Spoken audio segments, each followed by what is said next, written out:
That was funny. See, that's how backwards we are. That's why I got my jersey on backwards. I played the outro as the intro. How about that? Hey, you are a backwards individual, sir. Oh, wait. I'm not fully there yet. Hold on a second. Dang. Yeah, perfect. Well, what about the hat, man? What about the hat? Hatch, Matt. What's happening, J2K? Hey, what's up, you guys? Quite a bit has happened since we last were on this show together. A lot. Some big changes. Yeah. Feels like 10 years since I saw this last game. I know. We're going to do the all 22 tonight. Hey, there's a lot of positives to take out of the game. Some negatives, some stuff that we're going to dive deep into. I want to give a little bit of a spoiler alert. If you guys hang out until the very end of the show, I am one who is convinced that Matt Eberflus made the correct decision not calling the timeout. I know a lot of people will disagree with me, and when we get to that, we will break that down. I'll share my ideas and thoughts. Having said that, I am thrilled that Matt Eberflus was fired. It was the correct thing to do. In fact, it was probably a little too late, but better late than never. An entire 9 games too late, 10 games too late. Excuse me, I'm a little bit under the weather tonight. I was in New Orleans for Thanksgiving, and I don't get out much. I work from home. I'm not in public crowds like that very much, and I definitely caught something from New Orleans, some kind of head cold. So you can probably hear it in my voice a little bit. A little bit. Little nasally, and it felt like I had 4 tiny feathers, like they were fighting in my nostrils all day long. It's awful. Did you catch any beads? Take your shirt off? No. Beads? Yes, there's something I've been wanting to tell you, Shorty. Air flu. Thank you, Chad. I've been watching the Bar Room and Aldo and Mike North. You kind of remind me of Mike North. Not totally, but kind of. I'm like, they can pass for a relationship. I mean, like y'all related somehow. I'm telling you, when I listen to me, he's hilarious.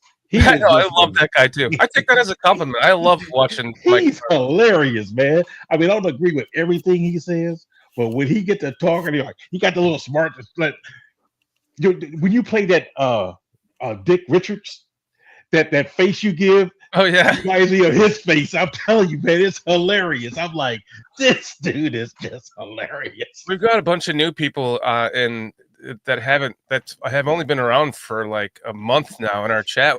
They're here tonight. Chad, Ampharius. You guys haven't even seen that. I should play it for you. I'll play you the short instead of the long version. Greetings. I'm Dr. Dick Richards.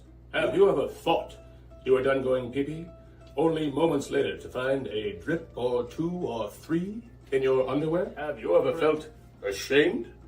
Well, feel ashamed no more. Even the iconic legendary musician Elvis Presley has had his own share of drippy dick.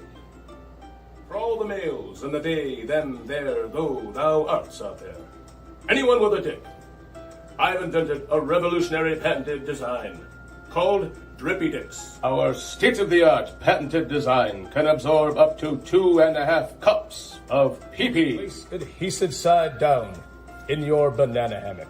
Watch Drippy Dicks go to work. The banana hammock is still dry. Just look at that absorption. Drippy Dicks. Made by a dick, for a dick. Drippy Dicks. It gets better with time.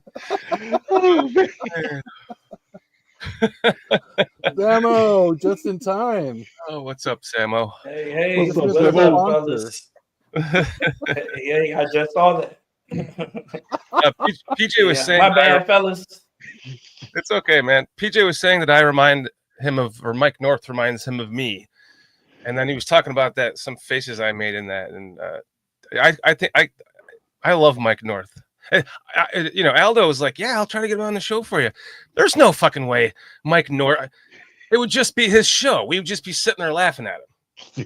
So that's what Aldo does. He just sits there and laughs at him. Right. It's Talk hilarious. about a takeover, right? Yeah. For real. Well, it is the Mike North show, so it's all him. Right. He's a Chicago treasure, man. Really. I'm telling you, he's hilarious, man. Yeah. Have you seen the old footage of Mike North, like interviewing Butkus? And oh, it's great. Aldo did this like a long time ago. I mean, a year and a half ago, but he played a bunch of like clips and interviews and shows that Mike North was doing. Yeah. And I mean, Aldo was, he was like the next Oprah. Like he had, he was so on the rise and all this kind of stuff. And they were fantastic. It was the same guy, but younger. Yeah, he did like a 3 or 4 part biography about him. Yeah. It was really incredible just to see who he was back in like his era, and kind of his prime. And I mean, he's still rocking and rolling. I remember him too. Then he was awesome. I mean, he was awesome. It's great that Aldo has kind of revived him. Anyone that doesn't know who he is, you should check him out on the Barham Network. The Mike North. Just look for Mike North on the Barham Network channel. Mike North Advantage. Mike North Advantage, yeah. He's hilarious. I'm telling you. His facial expressions and everything. He be cracking me up, man. I mean, like, this dude. I love that guy. I could I could do a show with him. I think I might be able to try to get in there and try to be fucking funny with him for a second, and then just let him have the. But I don't think we could do it with a panel of people for sure. It would just be all of us going. Nah. Oh man. So what's going on, Sammo? We were just kind of talking about how J2K has some interesting things he's saving for the final play of the game. And we were just talking about before he got in that this is just here we go again. And he should have been fired maybe before this game. And I said, yeah, like 9 or 10 games before. Because anyone that knows me knows I was pounding the table for Jim Harbaugh. I mean, that's all I just would go in a chat and just go Jim Harbaugh, Jim Harbaugh, Jim Harbaugh, Jim Harbaugh, copy it and paste it and just over and over and over again. I felt like the movie Being John Malkovich. You guys ever seen that? Yeah. Yep. Jim Harbaugh. And here we sit. We could have all seen this coming. My piece with it is I'll just say this before we get started with the All-22, before you guys have your final say too about this, is Thomas Brown. We really need him to be the answer, man. Like, we really need him to be the answer. We need him to take this by the reins and take it by storm and win 4 of the next 5 games or more and become Caleb Williams becomes the rookie of the year because of it. That's what our best hope is right now. Because if we go through this coaching search, I personally have absolutely no hope whatsoever that they will get the next coach right. And there is only one coach I would prefer to be the coach of this team. And I'm not even saying that because I want him to be, but the only one that could be is Bill Belichick.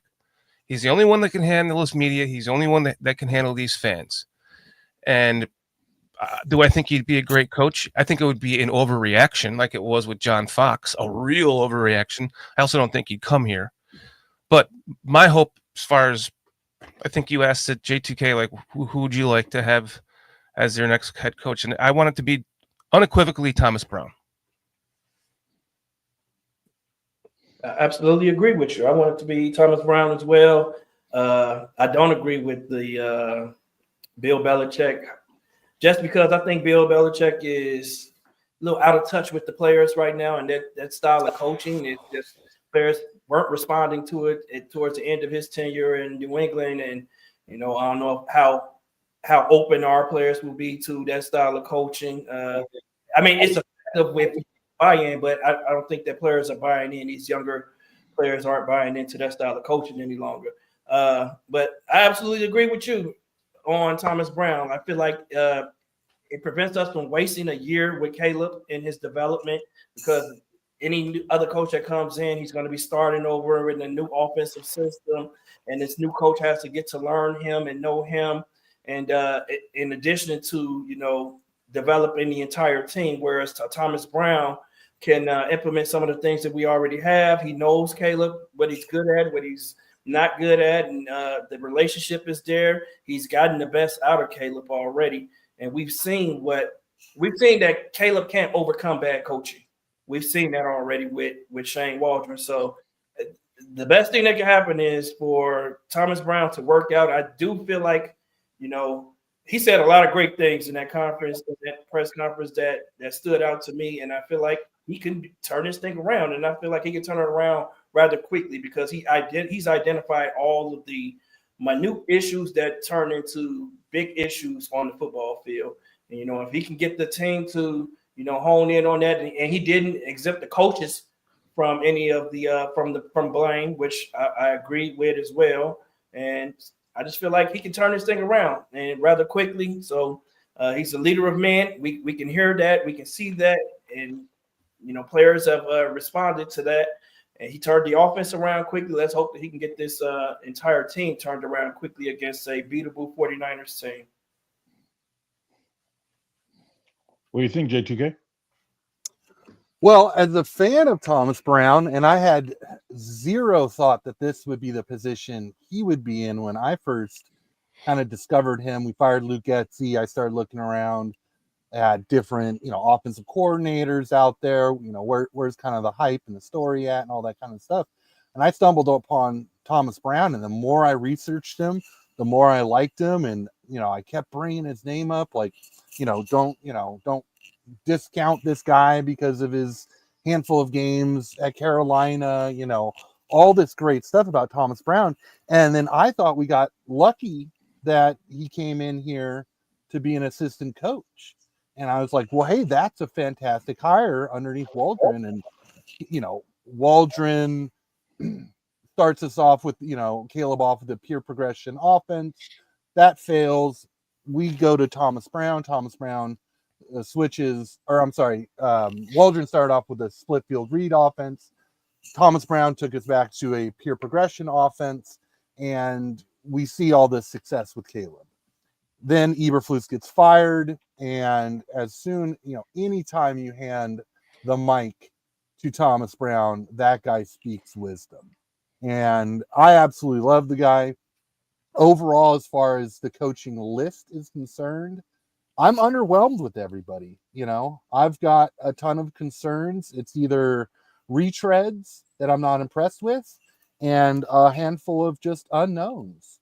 And the biggest unknown part is, who is the staff that they're going to bring with them? I know Ben Johnson, oh man, he looks great on just his name alone, but he comes from the Adam Gase tree, who was taught by Mike Martz. There's not a whole lot out there. You look at when he was with the Dolphins, there's not a lot of great coaches that were on that staff. Dan Campbell was also on that staff, and that's how he got connected to Detroit. And, it took him 5 years to finally become the offensive coordinator on an incredibly talented offense. Mm-hmm. So I've got huge questions. Is he the next Josh McDaniels, right? Ton of talent, a Hall of Fame quarterback. And with Bill Belichick, I mean, what came out of New England outside of Tom Brady that had success? Mike, he was the Detroit Lions head coach. Forgetting his name. He ended up going back to New England, defensive coordinator. They put him at offensive coordinator for 1 year. Completely fell apart. Matt Patricia, yes. You look at all these coaches and, players that came out of New England and just didn't have much success outside of Tom Brady. As soon as Tom Brady's gone, Belichick looks incredibly mortal. Yeah. So huge concerns there. And then, outside of, Mike Vrabel, just did his tenure in Tennessee really impress me? Not so much. Love him as a coach, but I'm not sure if he's really that upper echelon guy. Kind of reminds me of another John Fox. Mhm. You know, I think you answered my question that I was going to ask you. So this is Brown's first year. Somebody in chat earlier was like, can anyone even honestly tell me that they knew who Thomas Brown was before this? And I was like, I'm going to be honest. I don't. I know you just explained that you did, JTK. So this is his first year with this team. That's what you're saying. yes. Incredible. Goes to Jeter Tribe with a $2 super chat. Caleb's never accountable Flus scapegoat. Thank you very much for your $2 super chat, Ghost. Really appreciate it, man. I think it's I wouldn't say never. I mean, I think he's owned up to some of his mistakes. I don't I I don't know if Flute's the scapegoat or not. I think Flute's is finally caught up to him because you know we get rid of Getsy saying it was his problem, got rid of Fields saying it was his problem, got rid of Waldron saying it was his problem. Now it finally catches up to uh, Eberflus. And I think part of the problem is like we discussed the last time is what type of personality are you? I mean, are you the coach that's going to be engaged and fiery, and then you got somebody on the calm side because you got to have that yin and a yang. And I think Waldron was kind of laid back, Flu's kind of laid back, so they really didn't mesh well together. Whereas Thomas Brown, he's more of a fiery sort of guy, so he needs somebody to be that calmness there. So I don't know if Morgan, Chris Morgan, the run game coordinator and offensive line coach, whether or not he'll be the calming effect. But you got to have that yin and the yang because you just can't go both ways. I mean, you can't have two guys who's super aggressive and then or two guys who are super laid back. You need both because people respond different ways to different coaches. Where some people can handle that aggressive coach, and then there's other ones who you got to talk sensibly to me to make me help me understand because I don't get off into that rah rah rah. I'm more of a technician to where I let me know the ins and the outs of the play, and I can perform better that way. So you need them both. I mean, you need both kinds of coaches. And really quick, I just want to say to Ghost that if you follow this show enough, we're plenty critical of Caleb Williams, and in fact, I'm probably in the minority, but I think that Caleb Williams messed up the final play that lost us the game, not Flus. And I will show that, and I'll show my arguments, and you're welcome to agree or disagree with me, everybody in the chat. But we don't just praise guys because we think they're the next superstar, even though I see Caleb Williams is easily a top 10 future quarterback in the NFL with all of his faults at the moment. And we'll point them out. Yeah, we definitely hold him accountable, just as we do all the other players on the team. Absolutely. When we do this all 22. So, Ghost, I don't know if you haven't been paying attention, we definitely hold him accountable. He has been playing well, but when he messes up, we call him out on it. And he's not perfect as of yet, but he's doing damn good for a rookie quarterback, especially for a rookie quarterback behind the offensive line that we have. So, yeah, and Ghost saying now all of a sudden defensive players turning on Flus. Flus got Jalen and Bursker those contracts. Now they hate him. Make it make sense. I mean, there really are two sides to every argument, and that is kind of, I wouldn't say that he made them great. As much as they were really good players. So, I mean, Jalen Johnson was great before. So, I don't know. And let's not ignore that, John Hoke is a really good secondary coach. Right? Yeah. There are some good coaches on this staff that have helped these guys out. And he is one of the best in the league. Gordon had a pretty rough rookie year, if you guys remember. A lot of people were like, hey, we saw some flashes, but we're not seeing enough consistency. Mm-hmm. It's this year that I think people are like, oh, wow, we really got a player. Mm-hmm. And, man, it's not just that Flus was making these players look good. These players actually made Flus look good. They kept him in his job a second year. That's how I look at it. Because if you see in situational football, Flus takes the aggression away from these guys, and then that's how we lost a lot of football games. That wasn't on the players, that's on the coaching. Yeah, the players are trying to execute the plays that the coach calls, but we can see the lack of aggression, and you can see that lack of aggression has cost us a lot of games over the past 2 years, not just this year, but last year as well. Mm-hmm. Well, I think part of the problem, like as you're looking at the defense now, we're supposed to be playing a one gap system. These guys are not shooting their gaps. I mean, we're playing this wide 9, which is horrible against the run. But I mean, it is better against the pass, but against the run, it just doesn't fit. And our guys are not shooting gaps. I mean, they are literally getting stopped basically every time. And it's like no one am I seeing getting penetration. And this defense is predicated upon that.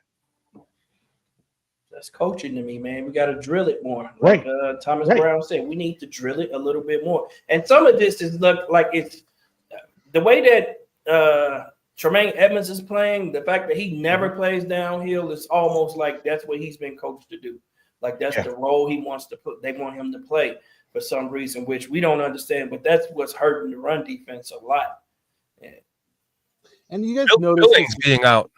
An overall arc of Flus where guys, they're not playing scared, they're playing safe.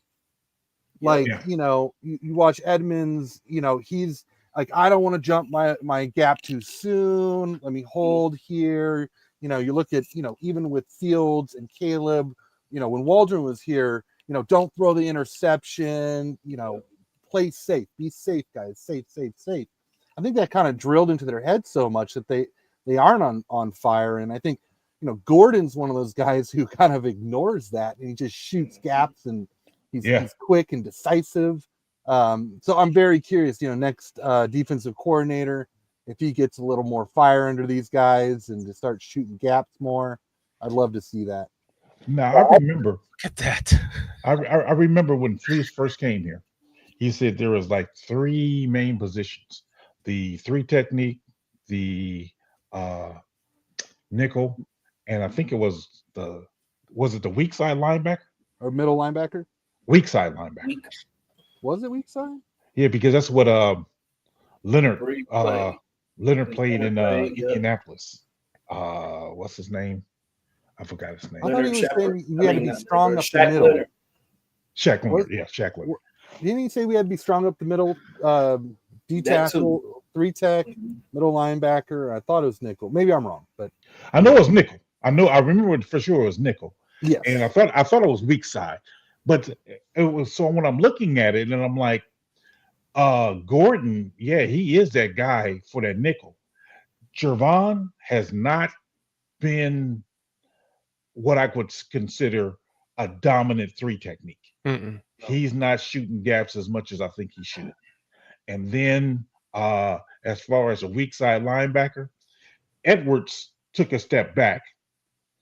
Edmonds seemed like he was coming along latter part of last year. This year took a step back.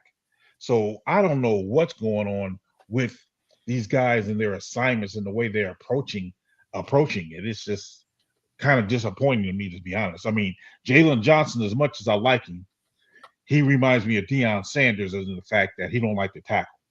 I mean, maybe it's the fact that he had multiple shoulder injuries, but if you watch Jalen Johnson, he's not sticking his shoulder in there to make tackles like that. Yeah, I'm going to go back to what I don't know who was that J2K just said. Like, we play extremely passive right now, and we're lacking that aggression. And that's why I like what Thomas Brown said about, we want to be aggressive at every position. And when he says aggressive, I don't know if he wants to say, like, he wants to play physical and play downhill. We need to be shooting these gaps. Shorty is right. Like, they're playing it a little bit too safe right now. Like, they're afraid of shooting the wrong gap. Look, if you shoot the wrong gap, do it going 100 miles per hour, then you have an opportunity to still make a play, or someone else can back you up in that sense. But if we're playing passive and we're waiting to decide which gap is ours or which gap to hit, then that allows the offensive lineman to get on our bodies. And these guys aren't big enough to get off of these blocks, man. And we walking right into blocks. So, I'm welcoming what Thomas Brown said about, he wants an aggressive football team. So I'm hoping that shows up this week on offense and on defense. And not only do you say aggressive, the part that I loved what he said was physical. Physical, yes. That's what I love. I mean, because as much as I love Lovie Smith defenses, he was never considered having a physical defense. No. So they were aggressive, but they wasn't physical. So we can be aggressive and physical. Oh my goodness. I love the line, football is a violent game and it rewards those who play violently. Exactly. That's what I'm talking about. Yep. Absolutely. Yep. That's what we want to see, especially from our offensive line as well, man. I think our offensive line is going to benefit from playing that style of football. Like, be a little bit more aggressive, be a little bit more violent with your hands and your, just pushing guys off of the ball. And, good things are going to come out of that. Controlled violence, though, not the kind like Trevor Lawrence took this weekend. Oh, yeah, absolutely. That was that was terrible. What happened? Yeah. Uncalled for. There's no place in the game for that. I feel like he should be suspended for the entire year because that dude, I agree, consistently has questionable plays like that. So, he punched Roshan on the sidelines. Remember in what was it, preseason or the early first game or something? Yeah. Like first that? game, the second game of the year. Yep, he sure did. So if he's got a history and try to choke out Tom Brady, he has a history of doing this stuff. I mean, we all watch, Stevenson on our team having a history of, being a bit of a bad apple. This guy's got 10 times that. Mm-hmm.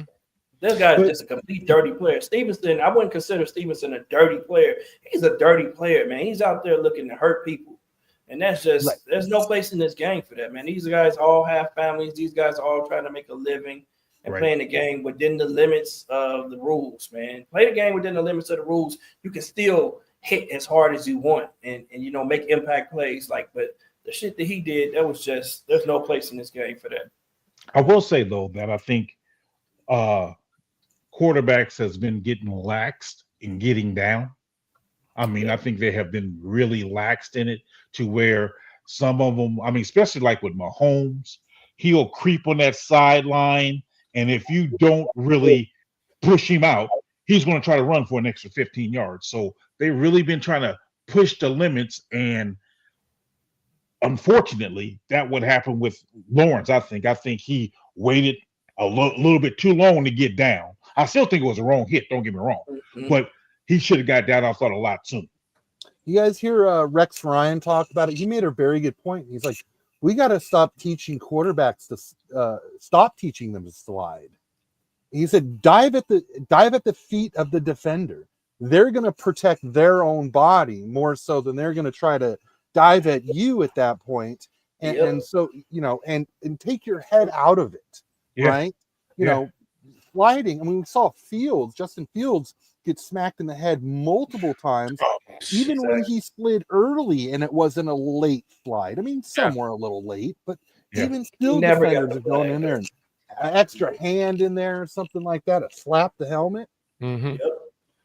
Yeah, that's a good point. I didn't hear that, but that's a damn good point.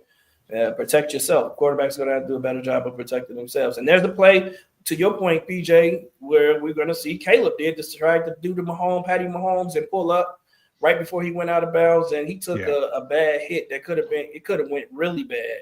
Oh, yeah, on his knees? Yeah. Which play are you talking about, Chad? You got chat, right, PJ? Yeah, okay. Chad's asking who's getting beat on the left side on that play. This play? Let's see. Oh, well, Braxton's had to on be the the left. I think Wright went out at some point in this game, and then Borum came in. Want to point out with all 22, so what we're seeing a lot of from the Detroit Lions, man coverage, single high safety. And this is very much Aaron Glenn type of defense. They really put their guys on islands. And I thought Thomas Brown came into the game with a pretty good game plan. There's not a lot I didn't like, but there was a lot of issues with execution. Pressure. I mean, bit of a hospital ball here with Caleb throwing late. We'll get into it more. And then on defense for the Bears, one thing I wanted to point out that is something that we started last week that we're still doing. None of our edge rushers are standing up anymore. We've completely scrapped that out of the defense. So it's something to keep an eye on. Yeah, Eric Washington made a point that he wanted to change that. That they're not going to stand up anymore? Right. Right.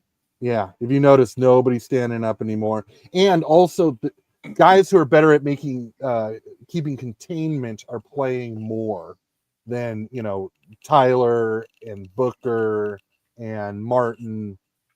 Those guys are seeing a little less snaps. It's very much Walker and Sweat playing those edges. Mm-hmm. I saw something earlier today on PFF. I'm just looking for it, man. A graphic that said that Darnell Wright and Braxton Jones didn't give up any pressures this week. Which I was like, I don't sound right. Wow. I was like, I don't know what grading they're looking at, but that definitely doesn't sound right. And we watched that game, especially the first half of that game. They were saying that they didn't give up any pressures this week. Well, how many plays did Darnell?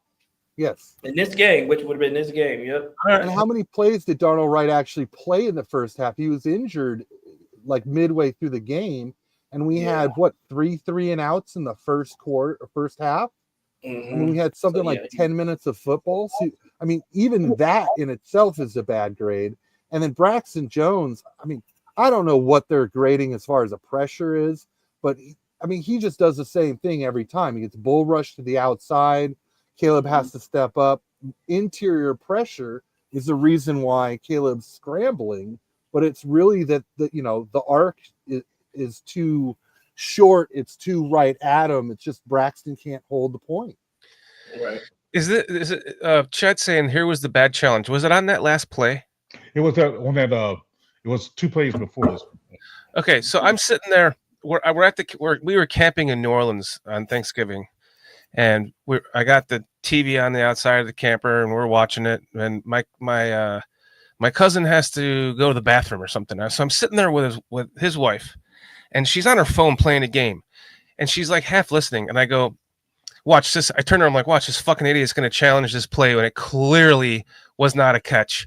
And then she's like, "Wait, what? He challenged the play?" And I'm like, "No, but he's about to." Boom. I see the red flag. I'm like, "You got to be fucking kidding me."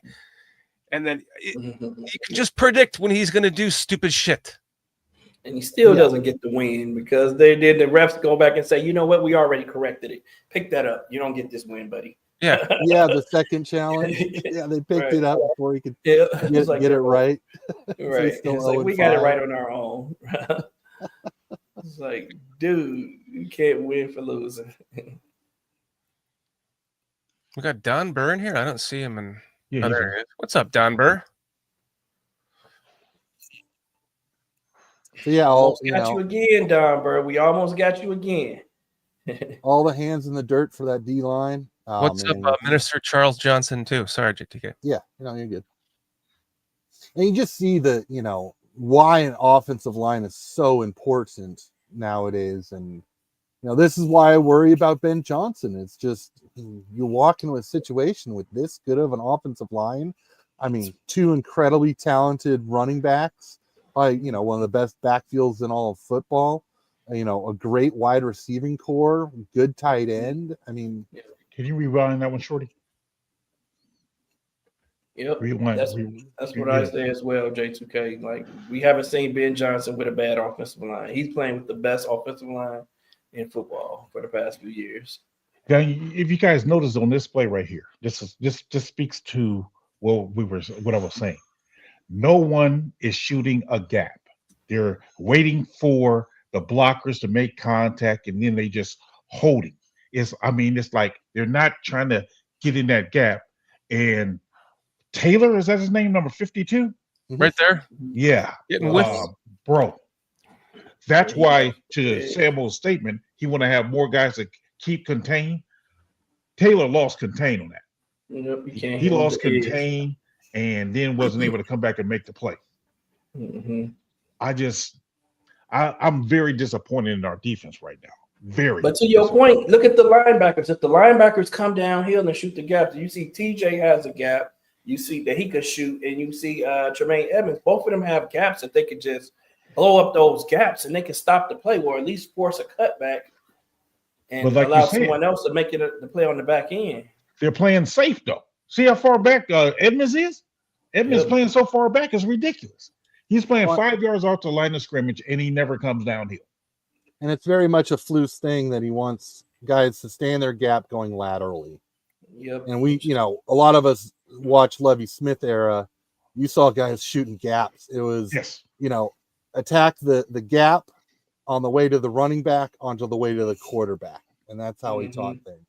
And we're just not seeing that style, So maybe a new defensive coordinator comes in here and, Eric Washington this Sunday, what does he call? What does he do different? Very, very curious to see. Yeah, I know. I don't know. I just really find it upsetting for me because I'm like looking at this defense. I'm like seeing so much potential we could have, but I don't know. I think Eric Washington brought in this wide 9 because I didn't see us running it last year, and this wide 9 ain't it. And I think he actually backtracked on his, staple style with everybody having their hand in the dirt now. I think he got pushed out of that. And if you also look at, Taylor, Booker, Martin, they all kind of fit a little more of that Erica Washington edge rusher, stand-up guys than what Flus kind of liked as far as, Walker and Sweat's just a gamer, but still he's a guy who can set the edge, right? Yeah. You're not worried about him losing containment. So, jeez. I mean, Walker hit the guy, made contact with the guy. The guy still gained 10 yards after the contact. Right. Boom. Still gained 10 yards. Jeez. I know it was like they 10 yards of carry. Yeah. Pinball machine. Like he was just bouncing off of guys. And the whole game, I'm just, man, I must have said it out loud 6-7 times. Like, damn, I missed Montgomery. I just missed Monty. Yeah. He was a good running back. I wish he wanted to stay with us. Yeah. And even though these guys, James Daniels, at the end of the day, they wanted to go to a different team, which kind of sucks because, I want these talented guys to want to stay here. And that's the big change that needs to happen with a new coach. We need guys who want to stay. Yeah. We got another $5 super chat from Chad Speaker. Thank you, Chad. Please, Eric Washington, save our defense. Thank you, Chad. Appreciate you. Yeah, thanks, Chad. Yeah, I'm very excited to see what he brings to the table. I think he's one of those guys who's a leader of men. Now, is his defensive style, how well did it blend with us this year? That's a little questionable. I'm glad he recognized he got the guys, hands in the dirt a little more often, a little more playing containment. But we're going to see a change just in play calling style. And we saw such a huge change with Thomas Brown calling the same playbook as Waldron. So cross my fingers. I hope we come out. And now I have a question for you guys regarding that. J2K, you specifically. Is this Eric Washington's first time calling plays? I believe so. I think he called plays in preseason. But this is the first time I think in his maybe he's got some college experience that he called plays or something like that. I'd have to research. Because when he was in Carolina, wasn't he there with Rivera and Rivera was calling the defense? Am I correct? And then when he was in Buffalo, McDermott. Yeah, he was calling the defense. Yep. So I'm asking that question there. So I'm wondering. Yeah, he's only had the preseasons. He's had some preseason games in Buffalo. He has some preseason games here for us this year. And when he was calling defense this preseason, like we saw some aggressive style. We were undefeated. Blitzing, and we were undefeated. Yeah, he was calling it. I mean, situational is what I'm looking for to change. Like on 3rd and long, let's not just sit back in the zone, man, and rush 4 straight up, because we don't have those guys. We don't have 4 dogs that are just going to get to the quarterback straight up. You know, we have to either run a game stunt on our defensive line or blitz, man, and get the ball out of the quarterback's hands quickly and get off the field. Flus consistently sat back in that zone and relied on the back 7. And, you know, after so long, you know, those guys can't hold up for 7-8 seconds if we're not getting pressure. So Laz is saying that Olin Kreutz said that he called plays in Carolina, Washington. But didn't was we that with Joe Brady? Hmm? Because Joe Brady was the head coach of Carolina. Maybe Washington was there with him calling plays, and then when that whole regime got fired, they both went to Buffalo. I'm speculating. And hey, Minister Charles Johnson, good to see you, brother. And he was a defensive coordinator, but he didn't call the plays like here right now, right? At Buffalo, I think he was D-line coach. Yeah, he was D-line coach there. He wasn't. Oh, that's right. So he actually got a promotion. Oh. So I know he was a D-line coach with us towards Lovey's last few years, I think. Mm-hmm. Yeah. Thanks, Chad. And Ferry is saying, unfortunately, Ron Rivera took play calling away from Eric Watt. Man, I mean, just watch that last play there. I mean, you're talking about not attacking the line of scrimmage. I mean, everybody just gets blocked up one-on-one, and nobody sheds their block. No one gets to the point before their block. And it's just, I mean, you're just running behind, you know, I don't know, empty trash cans. No one disengaged, and everyone just locked on the man. No one disengaged. This is the other thing I like that Ben Johnson does, though. Even though he has a great offensive line, he moves his quarterback's launching point a lot in every game, too. It's just like, man, he shifts the offensive line. He keeps the defense guessing. So I think it's not like, you know, Waldron early with the Bears this year. Everything was just a drop back pass, right? He just didn't do these things that Ben Johnson does. And to his credit, I think he's a very good offensive coordinator. I'm just curious how much that translates into being, you know, a head coach. I agree. Just huge question marks. Yeah. Laz, if Tomlin Brown doesn't turn this thing around, we'll be having shows on Pole's replacement. That's what I said to start the show. He's truly I think personally for me, my biggest hope, because I don't want this whole shit show to start with this fucking incompetent management ownership trying to. I mean, they literally asked them in the press conference if they were going to have a consultant firm, and they didn't have an answer. I mean, are you kidding me?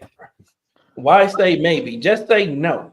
If you haven't decided to do it, then just say no. Don't make us think that you're not going to do it. Why do you need a consulting firm? Isn't that what we hired Kevin Warren for? Why do the same thing that didn't work the 2 times before then? Why do that? Yeah, it was like they were surprised the media was going to ask them questions because you know they didn't. Oh, you know, who has final say? Oh, we're going to group together on the final say. Doesn't your GM have final say? Oh, yeah, he does. But we're going to come together and say that. Are you going to look for a firm? I don't know. Maybe we haven't. I thought last year when I heard. Now I'm standing up to answer your question, Jeremy Munoz. Thanks for hanging out with us tonight. I'm wearing my jersey backwards from now on, in protest of this fucking backwards ass ownership, and that leads to my little mini rant right now. I was excited. I was so excited. I was driving my car and had my wife send me a link to StreamYard while I was driving and did a podcast in my car driving to Illinois about Ted Phillips retiring. I was that excited that they were actually going to get a competent team president. And then when they hired Warren, I'm thinking, okay, this guy's he's a football guy, right? Well, no, he's not. And here we sit again, and that question can't be answered. It just it's. I think he was trying to answer it. I understand what he was trying to say, but it didn't come off right. I think he was just trying to say like he's not going to leave Poles to make the decision on his own, and that they were going to be so locked in step together that they were going to agree on the same guy. He had confidence that there wouldn't be a disagreement on who's the guy, that they were going to be in lockstep together, and throughout the process that they would come to the same conclusion. That's what he was trying to say, but it just didn't come off. It came off like, he's cutting Poles' legs from underneath him. No, they specifically asked if they were going to hire a consulting firm and put. Oh yeah, that part too. That's just ridiculous. And then he goes back to answer that. Like, that's ridiculous, man. You don't need a consulting firm. I don't know. Poles didn't look happy in that meeting for whatever reason. Like, he looks. And I hear everyone talking about this, and I believe the reason why is because he never wanted Eberflus in the first place, and he probably was talked into him. I truly do not believe in my heart of hearts that Poles actually really wanted Eberflus as his head coach. So in my mind, I'm seeing him sit there like, told you guys, here we go. Now I look bad, you look bad, we all look bad. That might be right. Listen, that might be right? But you accepted that shit. You accepted the job, and you said that you would do that. Like, you got to grab your nuts and say, no, either I'm not taking the job, or I'm going to pick my fucking fucking head coach. I'm not about to make the same mistake the guy before me made. Mm-hmm. Like, he talks about history, like not repeating history. He turned around and repeated history. That's at that time. He did it again when he decided not to fire him before the beginning of this season and brought in a new quarterback. So even if he didn't pick him, like, why didn't he fire him beginning of this year? That's my question. Like, if you didn't pick him and you didn't want him, then why didn't you pound the table and say, you know what, let's not make that same fucking mistake that the previous two guys made. I want to get a new coach in here since I'm getting a new quarterback. 5-year contract. That's why they definitely weren't going to fire him after 2 years. Yeah, that's some cheap bullshit for $1 billion company. Well, that's why you have to be wise in choosing the type of contract you give these guys. Because my biggest fear is we go out and get Ben Johnson, and he's a Matt Nagy 2.0. Yep. Mm-hmm. And also, keep in mind that when we hired Flus, this team needed a tear down and a rebuild. So I don't think this team was very attractive. That's why we ended up with, the QB coach as our new offensive coordinator, who never called plays, and Luke Getsy, right? Mm-hmm. So give him a 5-year contract might have been the only way to, get a semi-decent coach to come here at the time. But, I just see the John Fox situation where, bring in a guy as a bridge to take his lumps. He's at the end of his career as a coach or something like that. Have him take his lumps during the rebuild. And, obviously rebuild, you're not going to get wins. You can fire him and then go get yourself a good coach once you've got some players. And, that's kind of what I think was intended. But 5-year contract, that seemed a little bit long. Yeah. How do you choose Matt Eberflus over Dan Quinn as a finalist? They were finalists. Cheaper. Cheaper. All right, that makes sense. You're right. You're absolutely right, because he was a head coach before. Damn. So it all makes sense now. It's the organization that's fucking us. This is a rock from the Guardians of the Galaxy movie. You're right, PJ. What the fuck? It's made out of styrofoam. Thank God. Right. No, I just think that when you start thinking about another fear I have is if we don't go with Thomas Jones to be our permanent head coach. And I'm not saying this is a valid, but I just know how the Bears work. So you bring in whoever besides Thomas, you're talking about a rebuild again, guys. You're gonna have to. The new coach come in and say, "Hey, I need these guys to run my offense and these guys to run my defense, and we got." And I don't want to go through all that again. I'm serious. I'm to the point now where I'm like, Thomas Jones, I hope you end up the season 5-0, and be a no brainer to where you're the next head coach. That's what I'm saying. That's Thomas Brown. Yeah. And then just to point out though, I think we're in a pretty good situation as far as offense and defense, as far as league is concerned. A lot of people are running, a 4-3 nickel defense, similar to ours. The NFL is not so, I don't know, the way it was 10 years ago.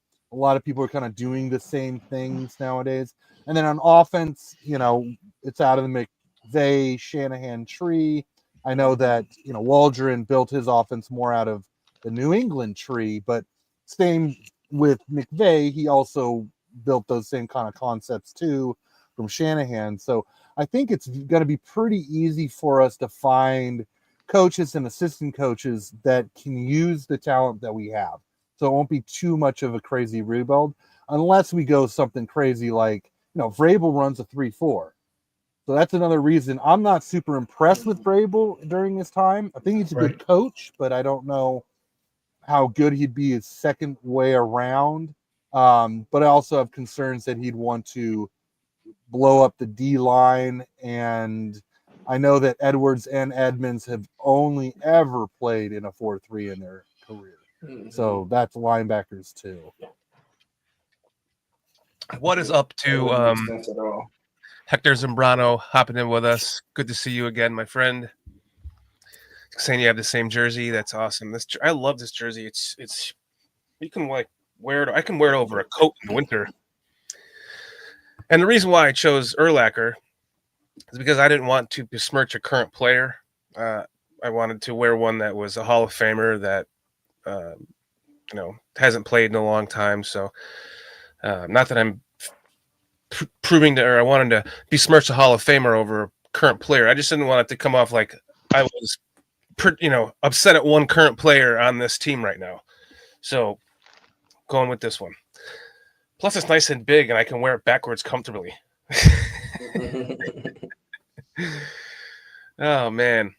I do like in this game, I think we're kind of starting to settle in at defense a little bit more because we're kind of getting to golf a little bit. And for all the lore that Ben Johnson had going into this game and the announcers were giving him, and I know that, it was a tale of two halves for us. I thought our defense actually, showed that Ben Johnson is semi-mortal. I still think he had a lot of good play calls. But, I think we actually started playing a little bit better towards the second half. I keep looking for the play. I think we missed it. What half is this? Is this still this is the second quarter? It's got to be the second quarter, right? Yeah, it's about second quarter. Yeah. I thought it was the second quarter that he had the pitch to Penei Sewell to throw the ball. Oh yeah. That was way before we missed that. Yeah. I think it's like a third play of the game or something. I was thinking that was early. I was like, where did that cut? Like, was he watching him play catch and like, man, you got an arm? You ever play quarterback? A lot of that is often rewarding a player who's, played well in games and in practice, especially that's kind of a leader situation. Because that's what I said at the time. I was like, oh, look, about it being a trick play was this is the time you do it. You're on prime time. You're 11-1 or 11-1. You're winning the division. You have your team is established, and it's the third play of the game. Perfect time to run a trick play like that. Not on the last play of the game. Right. It was the second to last drive, but we still lost that game, which we wouldn't have lost. Right. Yeah, to your point, J2K, like you said, we've held up in the game with the Lions 2 years in a row now. So yeah, to say for all the praise that Ben Johnson receives, I don't know, Eberflus had his number. I will say that. Yeah, I think he's a good play caller. I'm not overwhelmingly impressed by him.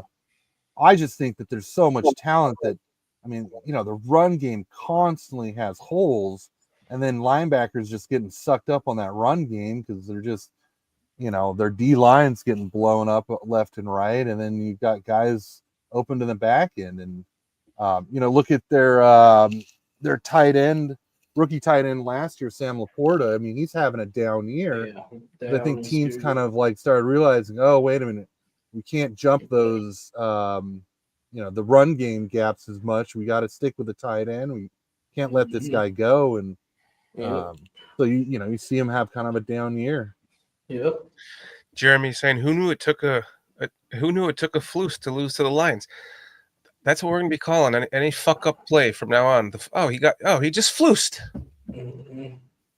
Nice. Now I have to get another soundbite to replace Nagy's with.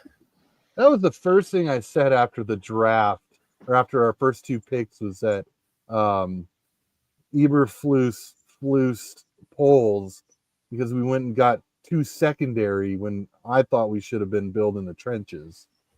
Well, this answers the question right here.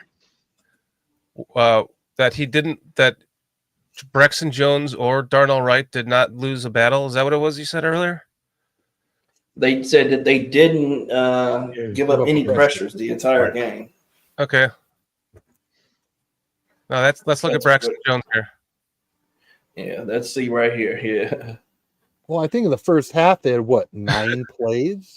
That's a pressure. What is it? Yep, they had 9 plays the first half. Right. So how is this not a pressure? Giving up a pressure. Oh, there was a flag. His hands was late anyway. He got his hands up late. Sammo, you can speak to more of that than me because you're an offensive line guy. But am I not right? Isn't he not getting his hands up late? Look at how hands down. Let's see. Yep, hands are down. He didn't get the initial punch. Yeah, he didn't punch at all. He let the man get into him. He didn't throw his hands. He didn't throw his hands at all. Right. Look at how he got trucked. Is there a stat for how many times our offensive line is on the ground? Look at this. Zero pressures, but he's picking daisies, 7 times a game. He went from standing up to doing a headstand. Right. And so how is this not a pressure? This is insane. Because it was a flag? He said it was a flag. Yeah. Oh, God. See the flag? CFF is terrible. But it had to be a holding, right? Mm-hmm. This has to be being taught to me, man, because Braxton does this too many times to me. Go engage the fucking defender. There's no excuse for you to be on your back like that. He just sits back and waits to get run into. You see the bull rush coming. Go engage the man. God. There's no excuse for you to be on your back like that. I'm telling you. None at all. None at all. Look at him again. He just pushed right back into Caleb. I guess that's not a pressure, but what else are you going to call that? You're just out there on roller skates getting pushed or moved around. Doesn't a pressure cause him to? I guess this was a rhythm and timing throw, really. Right, but Caleb's a little bit off here. Miscommunication, not really sure. That was definitely a pressure. Yeah, but yeah, it definitely is. I don't know what else you call that. You call that a bad rep, in my opinion. Let me find this, man. Hey, Auteur, thanks for joining us tonight. I got nothing but respect for the Lions right now. I was saying this or in some other chat that I have no bad blood or bad bones about the Lions or the Vikings. It's just pure. Everything is just all taken from those two teams, and it's just pure hatred for the Packers. I disdain them. So much that I almost don't even feel bad about losing to these guys. Well, the fact that we keep punching them in the mouth and nearly winning the games every time we play Detroit is nice. But I will say, I mean, we've watched Detroit be the laughing stock of the NFL for, You're my entire lifetime watching them. Exactly. I mean, outside of watching, Barry Sanders for the joy of watching Barry Sanders, they didn't even win during that time. I don't think he ever made a playoff game. They had a Hall of Fame quarterback and a Hall of Fame wide receiver, and they didn't do anything during that period of time Right. with Calvin Johnson and Matthew Stafford. They Yeah. still couldn't get things together. I remember They the went to the Wayne playoffs one Fonts era. time, right? Yeah. I always felt bad for Barry Sanders, man, because Barry Sanders is my second favorite running back of all time. Yeah, he was a joy to watch. God, was he ever? He was so much fun to watch. They forced one of him my into favorite retirement. He wanted to be traded, and they told him no, so he retired. And he was, I mean, that season he would have broke Peyton's record. Hey, can you rewind this one really quick, Dan? I just want to show the D line. These guys are tired, and I think I'm seeing this. Look at the two D tackles. Look at their legs shake. 93 was shaking earlier. If you go earlier than that, He didn't get his gap either. yeah. Keep going. I mean, when they're hauled up on the line, keep going. Look at 93's leg is twitching, and then number 96 leg starts switching. Both their right legs start switching. To me, that looks like like the muscle is like not getting enough oxygen and starting to spasm or something. Or maybe I don't know. Maybe you're slow mowing it, so maybe it looks a little different now. Maybe they could be digging in the cleats in. I don't know, but they're playing on turf, so that doesn't make sense. Okay, maybe that they're on turf, so that didn't make sense either. You're right. Yeah. So something's going on. Yeah, I tell you, they played the entire half though. Yes, exactly. That was kind of my point. And then when I saw that, I was like, oh no, like that looks kind of like, when the muscle twitches because it's not getting enough oxygen. It's not like a full on, pulled hammy or anything like that, but it looked like something. Well, yeah, I wouldn't be surprised. Let's see. Laugh from Antour saying, hilarious, you just brought up Barry. I just found out, no lie, 15 minutes ago, I was discussed 2 years ago on Rich Eisen about my time with Barry before he retired. That's pretty cool. Oh, wow, that's great. What's up, Dennis Moody? Thanks for hanging out with us. Who was that last chat from? John 2.0? Oh, yeah. Let me get back there. Oh, yeah, I think he was in Bearski's chat earlier with... He was somewhere with a bunch of stats on Caleb getting sacked. He's another guy like Chris Foster that just copies and pastes from a text file and just he has pre-canned chat phrases. It's the same thing every chat he goes in. Copy thing. And Taro, can you explain more? Just your story with Barry Sanders and stuff. I'd love to hear it, man. Yeah. If you have some time, that would be cool, man.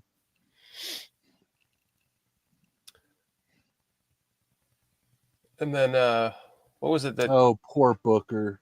Was that Booker? Yeah. On the edge there. What's he doing? Is this the washing machine? Helicopter. Black Hawk down. All right. Oh no. Oh, what's his name? Walker giving up ground. I don't know. Me personally, I'm disappointed in our D line. I really am. I've just been disappointed all year. I've been disappointed the past couple of years. I don't think they're being coached probably the same as the offensive line. I think they need better coaching. They would benefit from it. I'm hating this wide nine, man. I'm telling you. When it comes to run plays, it's horrible. Now, for the pass plays, we seem to get a more pressure that way. But on run plays, oh my goodness. And here with Stevenson, I mean, it's a great play. They got the turnover, but that was not a form tackle. The guy just went and just spear chucked the ball, and I mean, I think 9 times out of 10 that still would have been a touchdown for them. Now, see, on that pass play to Caleb, I mean, not Caleb, to Komet, it was off target if you're really looking at it because he had to reach for it. Yeah, Caleb was actually pretty off in this game, like early on. Definitely in the first half. Let's see. There was something else I wanted to say. Chat. He got DJ lit up in this game too. Was that Yeah, this? he did. Yeah, he got lit. Yeah, on that That play. was in the first half. No, that was in the first half. Man, I'm sure DJ talked to him about that one. Like, dude, don't ever do that again. Yeah, with the safety coming along and spearing him. Yes. Hector, isn't it crazy how I also have a Barry Sanders rookie, man? It was the only card that I wanted back besides Walter Payton, which I also have. And back in the day, if you had your card signed, it was worth shit because you defaced it. And now they're worth more money if they're signed. It's crazy. And that's some great stories about Barry Sanders you have. I mean, what a classy guy. I mean, it was too bad that his, Detroit didn't build anything around him. But man, that's cool, man. That's cool. You got to play basketball with Barry Sanders. That's awesome, man. Oh, that is pretty cool. Yeah.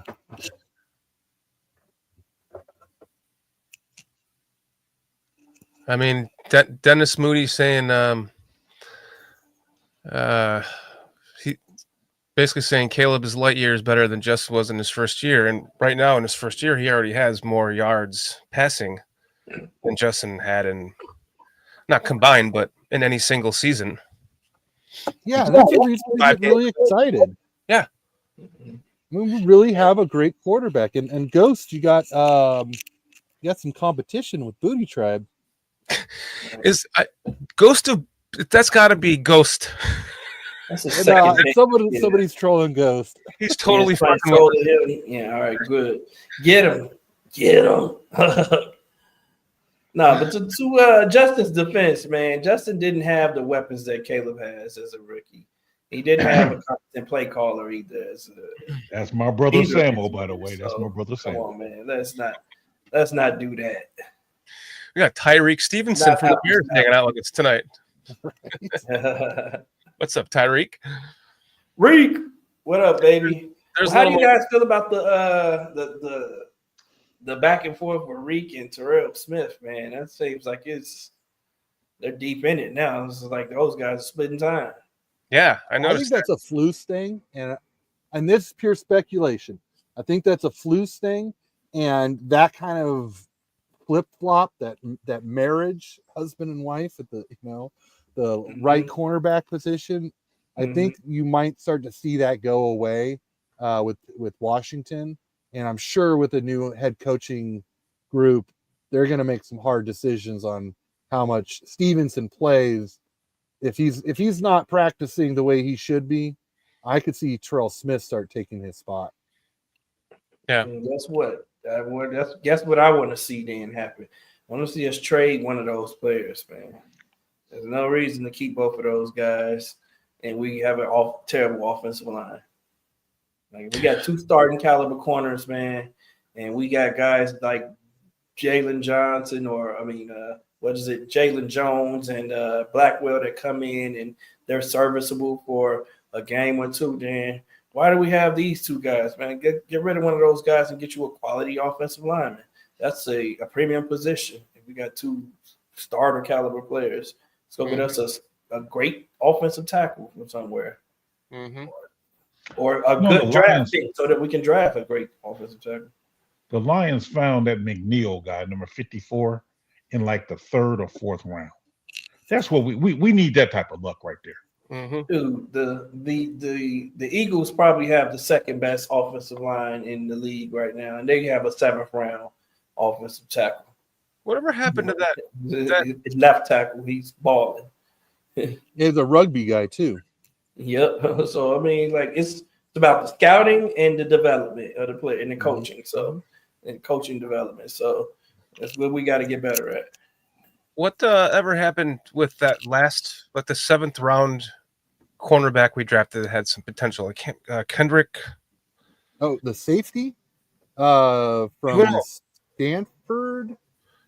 was he a safety? I thought he was. Who you talking about? No, not Stevenson. I know what you're talking about. Yeah, he was a safety from Stanford. Kendrell or Kendrickson or I Kendrell. think he's actually on a roster for another team, if I Yeah, 'cause remember correctly, but I forget. I remember him having some potential too. Yeah, I think he was on played some Pittsburgh's corner. practice squad. What's that? Sorry. He was on Pittsburgh's practice squad. Oh, okay. Okay. Kendrickson? No, his first name was Kendall.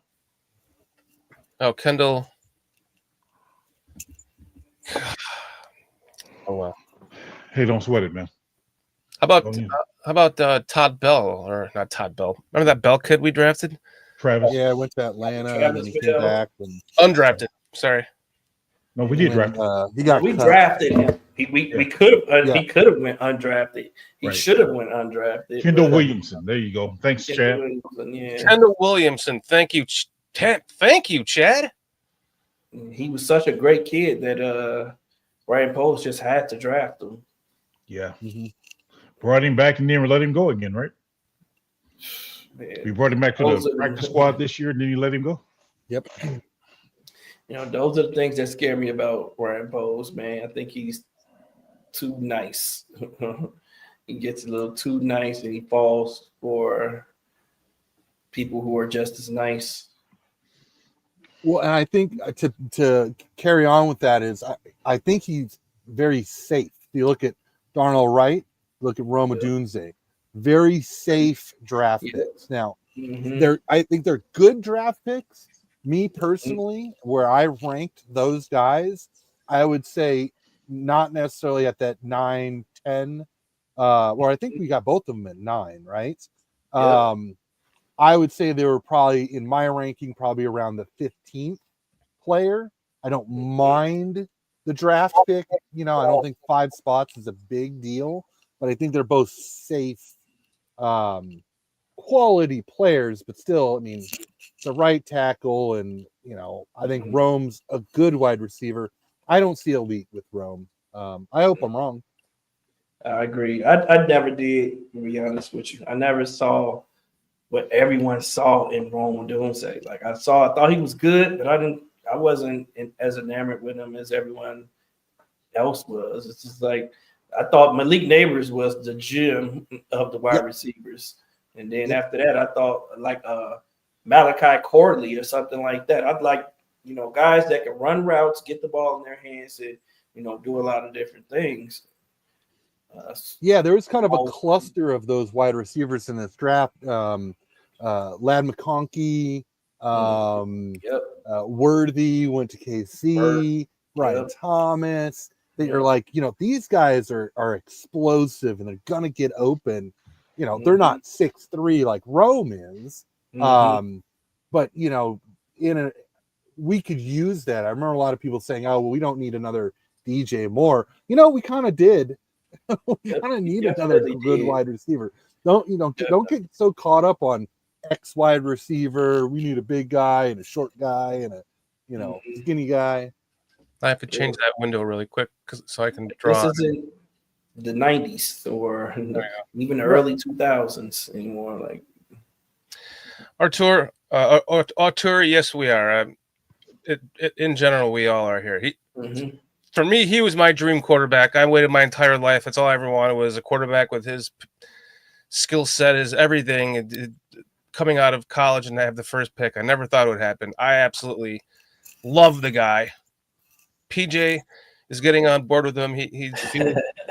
Justin was done wrong, but he's getting on board with him. I love what I've seen from Caleb. I'll just say that much. I too, when I saw him in his, I think technically his second year in college, when he had Addison that year, when he won the Heisman, I never thought, because we had Justin Fields at the time, I never thought that we'd get a chance at Caleb. But I was like, man, you know, I kind of wish that we had one of those superstar quarterback kind of a thing. And then it played out that we ended up getting him. So I'm happy with the end results. But And what up, Ant Mass? Good to see you, brother. Yes, And Leo Factor, good to see you too, brother. What's up, Leo? Good to see you here again. I'm just pointing out this play because he actually goes a little bit deeper. He's like wide open around here. And I agree, Leo. He does get in his feelings a little too much. Yeah, he's too emotional. Where's my cursor at? I want to calm down there on the emotions. Just simmer down now. Simmer down. Simmer down. I'll say. All right, let's play this. Let's play this play out. Did you guys hear that if Caleb, this is possible too, if he averages 277.5 yards for the rest of the year, he's at 4,000? Oh, wow. Yeah, And and if we win out, we get the 7th seed.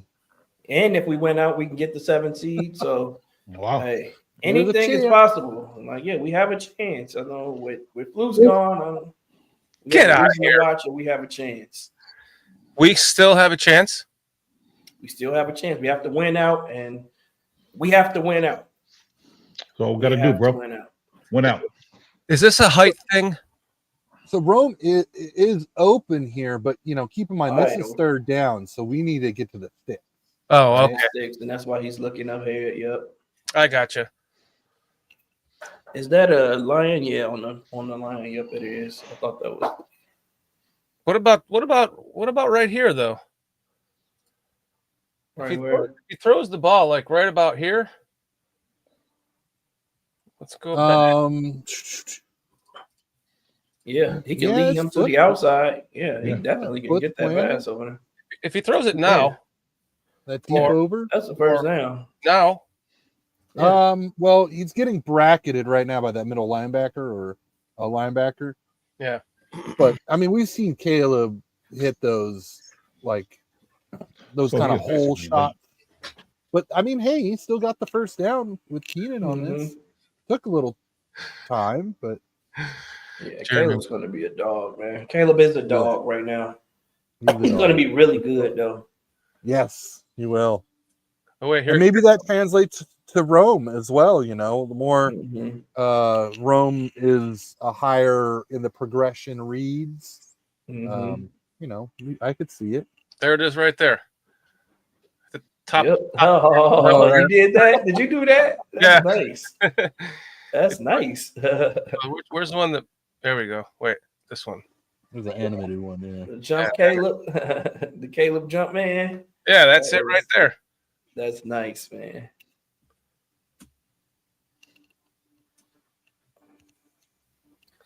It's crazy that he can do that so accurate and consistent with his Freaking release he has is just special. just whips it. And he's only going to get better. I mean, this is his rookie season. He knows what he needs to work on this off season. Yeah, I think he's bear proof, guys. That doesn't mean we're gonna win a lot of games because we can't get our fucking coaching correct. But it doesn't mean that he could end up very well being our first Hall of Fame quarterback since Sid Luckman. Mm-hmm. And Autor making good points about Caleb. He does need to be a little more decisive Mm-hmm. on those reads. And definitely can't do stuff like that. What was this play? That's the knees, right? Oh yeah. This is the one. Look at the wheel route, whatever. It's actually right above the knees. He got him, but if he'd have hit the knee, it would have been bad. He got him right above. His foot wasn't planted, Yep. Yeah, That's he the got key. him. Just so happened to hit him right in the thigh pad. That could have went. That would Is have that been DJ terrible. Morgan open on the sideline there? You rewind this. I thought I Someone saw with him? a Someone whole with him. shot right there. I mean, look at guy's got leverage. Yep. But He I might know have. Caleb already well past the line, but earlier I thought there was a chance. I saw that too, Go but out of bounds, Caleb. he might have got him laid out if he threw it. Oh, maybe there. Yeah. If he threw it there, then he'd have got to him. Oh, there's Chris Foster with the copy and paste. Yeah. I don't mind your opinion, Chris. It's just I see that in every chat. It's the same words. I saw him in the.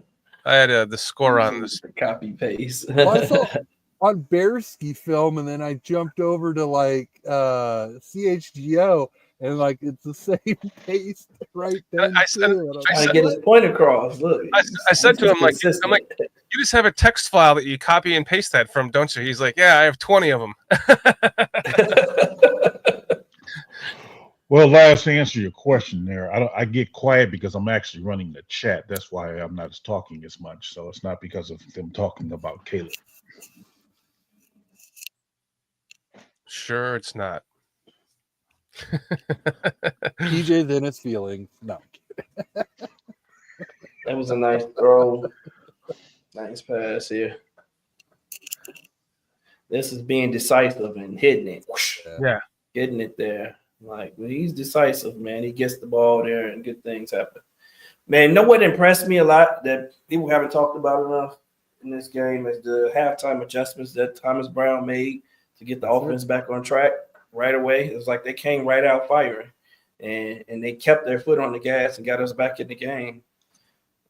Absolutely. If people watching don't know, what did he say? A tour said, if people watching don't know that double pump shows he's on the left side of the Bears offense and that progression reading going left. Okay, let's watch that. Let's see it. I think it was a couple plays ago.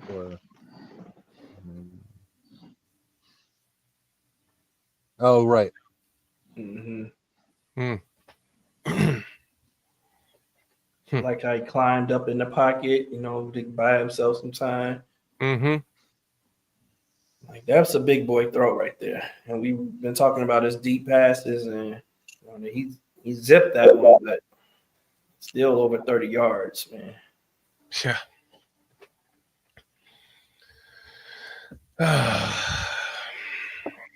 I had so much hope for this season, guys. Well, Chad says that Hope alive. Caleb has the best arm since Jay Cutler. Arm strength, I'd have to say, yeah. I don't know. Justin had an arm now. Come on now. Justin had an arm, and I thought Mitch actually had an arm. It was just he was such a rep quarterback that once things fell out of rhythm, he was just completely inaccurate. Mm-hmm. If a guy didn't run the perfect route, all like at the perfect yardage at the right time, the accuracy just completely dropped off a cliff. Yeah. But you have him 3-step drop, throw a fade route in the corner. He repped that so much that he could just do exactly that. I think arm strength's a little bit overrated. I mean, I got to eat a little bit of crow on Bo Nix. I mean, that guy, I was like clowning on him. Like, guy can't hit the goalpost from the 1-yard line. And now he looks like a stud with Sean Payton. And that arm looks plenty strong enough. Hey, that thin air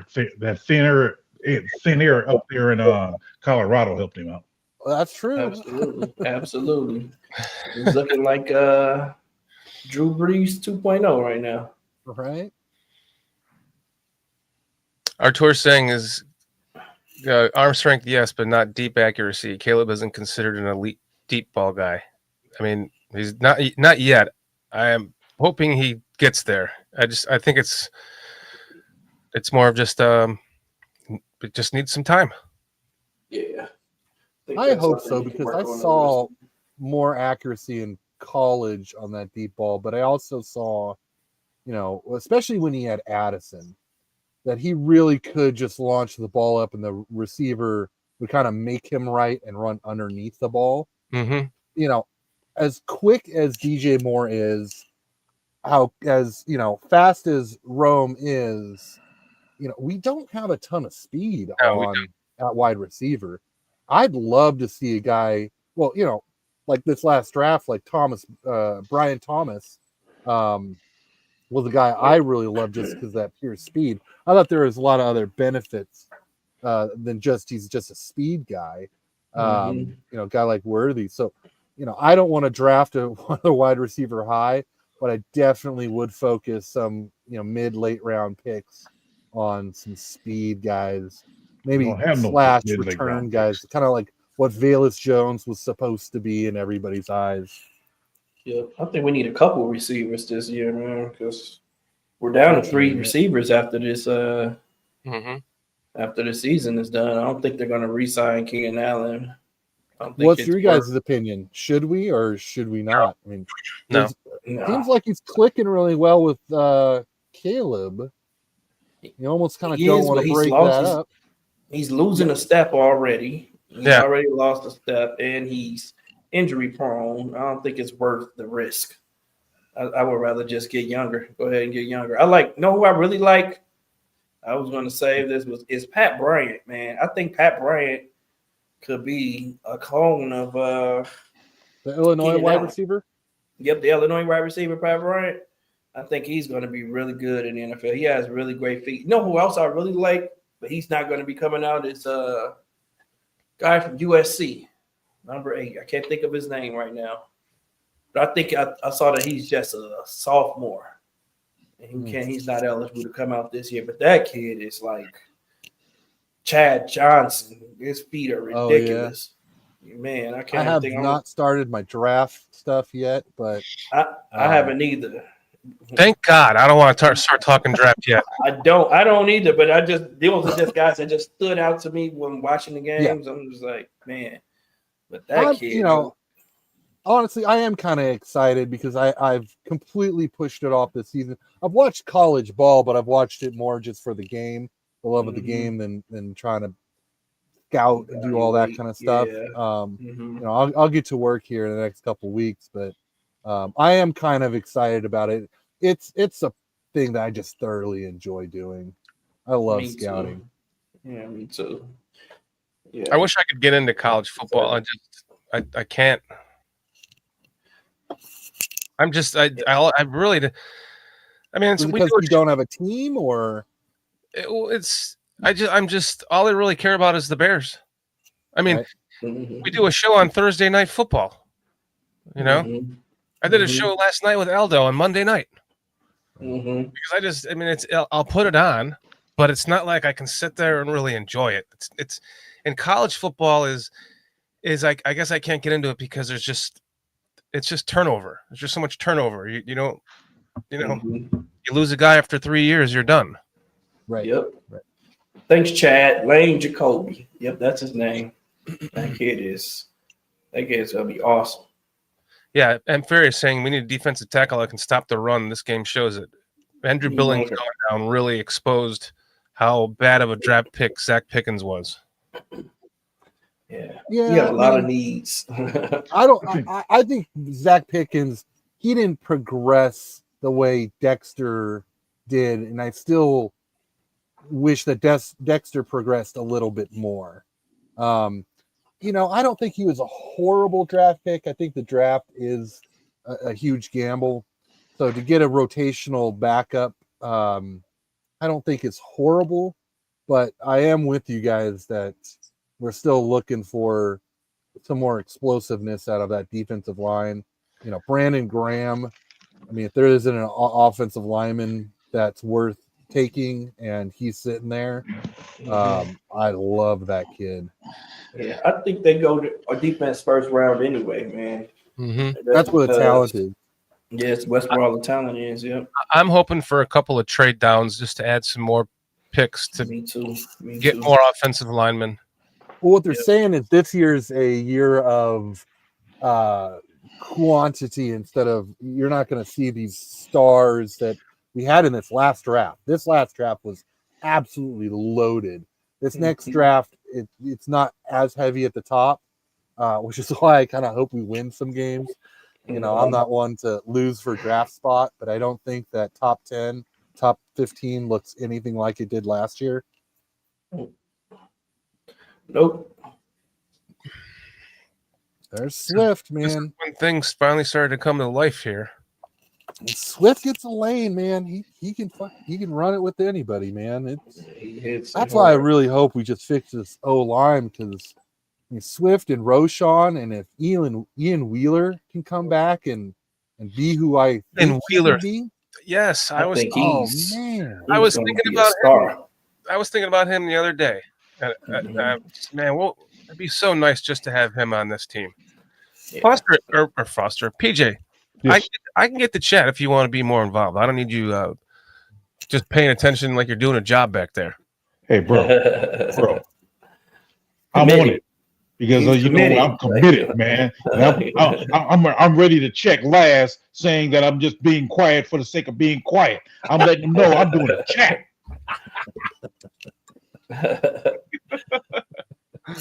Oh man, it's like you got involved in a video game over there. Man, I'm doing the chat, bro. I'm doing the chat. Oh man, and kind of to what you were saying there, Dennis Moody, you make sense on your drafting strategy. PJ brought up a great point a while back, and now I'm stuck on it because I think you're right that we should have traded the 9th pick down, and we still could have gotten that center. Another good point that Artur made was that if we had a all-pro vet center like Ragnow or Kelsey, this would have been a much different season for us. You need that center with your rookie, not some guy you just fucking signed off the street. You need to have your established veteran center, like an old. Look at Washington's offensive line. Oh, this is where Darnell Wright is hurt. He's trying to play on it the last 2 plays. We look at Washington's offensive line. They went and got Biadasz from Dallas, who's a good center. And, I mean, it just made a world of difference because you can step up in the pocket. And they're going with the third round left tackle and Brandon Coleman from TCU, who I really liked. So I'm not overly surprised. But still, it just shows how much interior pressure affects the quarterback. Darnell Washington? I mean, Darnell Wright? Who got injured? Darnell Wright. Yeah, see now Borum's in. Yeah, Borum. You could see on 2 plays he was limping, and it was the knee that had the brace on it. And no word that I've heard out of Hallis about his injury, which makes sense because I think it's just a timing of Thursday to Sunday. Yeah. They said they'll discuss it on Wednesday, tomorrow. So hopefully it's not that bad, man. Hopefully we can get him back on the field because, man, I'm so tired of everyone going down on this offensive line. It's just been like, go take the door. Especially just, to lay down on the ground. Like, they like to take naps, as we've seen. Rewind that play real quick, Shorty. So this is something I always have a problem with. Look, you miss your blocking your guy, don't follow him around. Go find somebody else. Number Borum, 75. Watch him. He's trying to chasing his guy. Chasing his guy. I mean, this isn't tag, Right. Like, turn around, block somebody else. You're in no position. What are you doing? Yeah, block the guy that's behind you. You can't block the guy in front of you. You're going to get him in his back. Like, oh, shucks, that was my guy. Sorry, DJ. But that's also a play that he can't make, though, man. So why do we have him reaching up to the guy? And why wouldn't we get the guard to go up to him? The guard has a better chance of cutting that off, and he has a better chance of reaching the guard. The guard should be pushing his guy down for him to reach his guy, and then the guard should be leveling up to the linebacker. Like, he has no chance to make that fucking play. Now, it's like, that's about the blocking scheme. Sometimes we got to help these guys out. Sammo and J2K is much more educated about this than I am, but I get the impression with the Bears blocking scheme on that particular play, and as well as others, they're not moving as one unit. There's too much of a gap. And when you're doing zone, I think you need to be a little bit closer to your guys to where nobody can get no penetration. And when I see them doing that wide outside zone, it's like their spacing is bad. And therefore, that's what Borum's problem was, because if he had better spacing, he could have shifted to where he took the guard's guy and the guard could have moved up and took his guy. But their spacing is just bad. Yeah. See, here's another play right here. Like, and I don't know if you guys are all thinking it too, but I'm thinking, why the fuck are you going for 2 points? I was like, what the fuck are we doing? What the fuck are we doing? Like, is he serious right now? Is he trying to throw the game? I don't know what was going on at this point, man. You would have. I forget what the score was, but you would have been a field goal from tying it. Yeah. And he's trying to get a 2-point conversion to get a field goal to win it. What? It's looking at the metrics and all of this stuff, and I that think what doesn't we're make seeing, common sense. I think what we're seeing is, people are losing faith in polls as well. I mean, Yep. you get rid of Eberflus, and now you're seeing the holes that he didn't feel, or whether or not he got with the coach and said, "Hey, this is what I'm trying to do, and I wouldn't need you to play this guy," because to me, I don't think they utilized Velus Jones correctly. I just don't. I would have been giving him some wheel routes. I would have been giving him some those plays that you've been giving DJ Moore lately. I would have been giving that to Velus all the time. But they didn't do that. So I'm like, if you're not using the guy, why are you drafting him? And if you're not getting with the coach and say, "Hey, this is guy I'm trying to get in. What are you planning to do with him?" If you're not having that conversation, what are you doing? Because it seemed like we just like what's his name? Tyler Scott. Yep. Who? Disappeared. Tyler Scott. You mean Well- Khalil Herbert? Well, we didn't. He didn't draft him, so I'll kind of give him a pass. Tyler But you- Scott. Hold on. Let me go through my Rolodex in my head to try to remember who that I'm just saying. I mean, this guy, he drafted him, and you're not even using him. I mean, again, He's that wide receiver we drafted. Oh, that's right. yeah, like last year. It's like, dude, you're not even utilizing the guys you're drafting. Sewell? Only time I see Sewell is on special teams and on the goal line. What are we doing with these guys? I mean, we're drafting these guys and we're not utilizing. And But that's that what I Larry said. Borum, Coaching he's still staff in there. is not helping them. Coaching staff is not making Ryan Poles look good at all, right? At all. Like, we That's drafting like, all man. these players and they're not developing them. And we're all looking like, well, why did we freaking draft them? Like, why did we draft Exactly. Penei Sewell? We didn't need a linebacker at that point. Like, we could have took a shot on the offensive lineman at that point. Let's Right? talk about that for just a second about the picks. Gordon, Brisker, good picks. Brisker, his really only problem is injuries, right? Great player, really good player, solid player for that pick. Keep him off of Twitter. We really be good. Yeah. Who else from that draft? Well, you had Velus Jones, you had Braxton Jones, you had Zach Thomas, Braxton. offensive tackle for San Ja'Tyre Diego Carter. State University, SDSU. So I actually watched him play, but I wasn't a huge fan. Ja'Tyre Carter was also from that draft. And I thought he was doing well until he got in the doghouse or something. Yeah. Well, just to speak on Scott and Velus Jones, my opinion, I did not like those draft picks. I did not like the players. I understand trying to get them involved if they're on your roster. That's one discussion, but I just was not a fan of those players. I actually kept my mouth shut about Tyler Scott because I had been so hard on Velus Jones that I didn't want to come across as just disliking every wide receiver we drafted. And even with Roma Dunze, I even said, he to me is, in a group of players at that round, like 12 to 15 range, but I've got 3 wide receivers that, I think he's a part of. And there's people out there saying Rome was their number 1 wide receiver in the draft, or, they would take him over Neighbors or Marvin Harrison Jr. And I mean, I just think that, you're inventing a player, and, So out of that draft, you got 2 good players, right? Braxton Jones starting, but he's not, as we're saying, he's. Well, Braxton Jones is a 5th round pick. Of course, it's a great pick. It's just right. our roster was depleted and he's got to start. So Ja'Tyre fantastic. Ja'Tyre Carter. Hey, he was a backup. He was a 6th round pick. But he's gone. Well, sure, but I mean, Zach he Thomas. stuck around long enough to be worthy of a late round draft pick. I mean, you're talking about a less than 2% chance of getting a second contract in the NFL in that 5th to 7th round.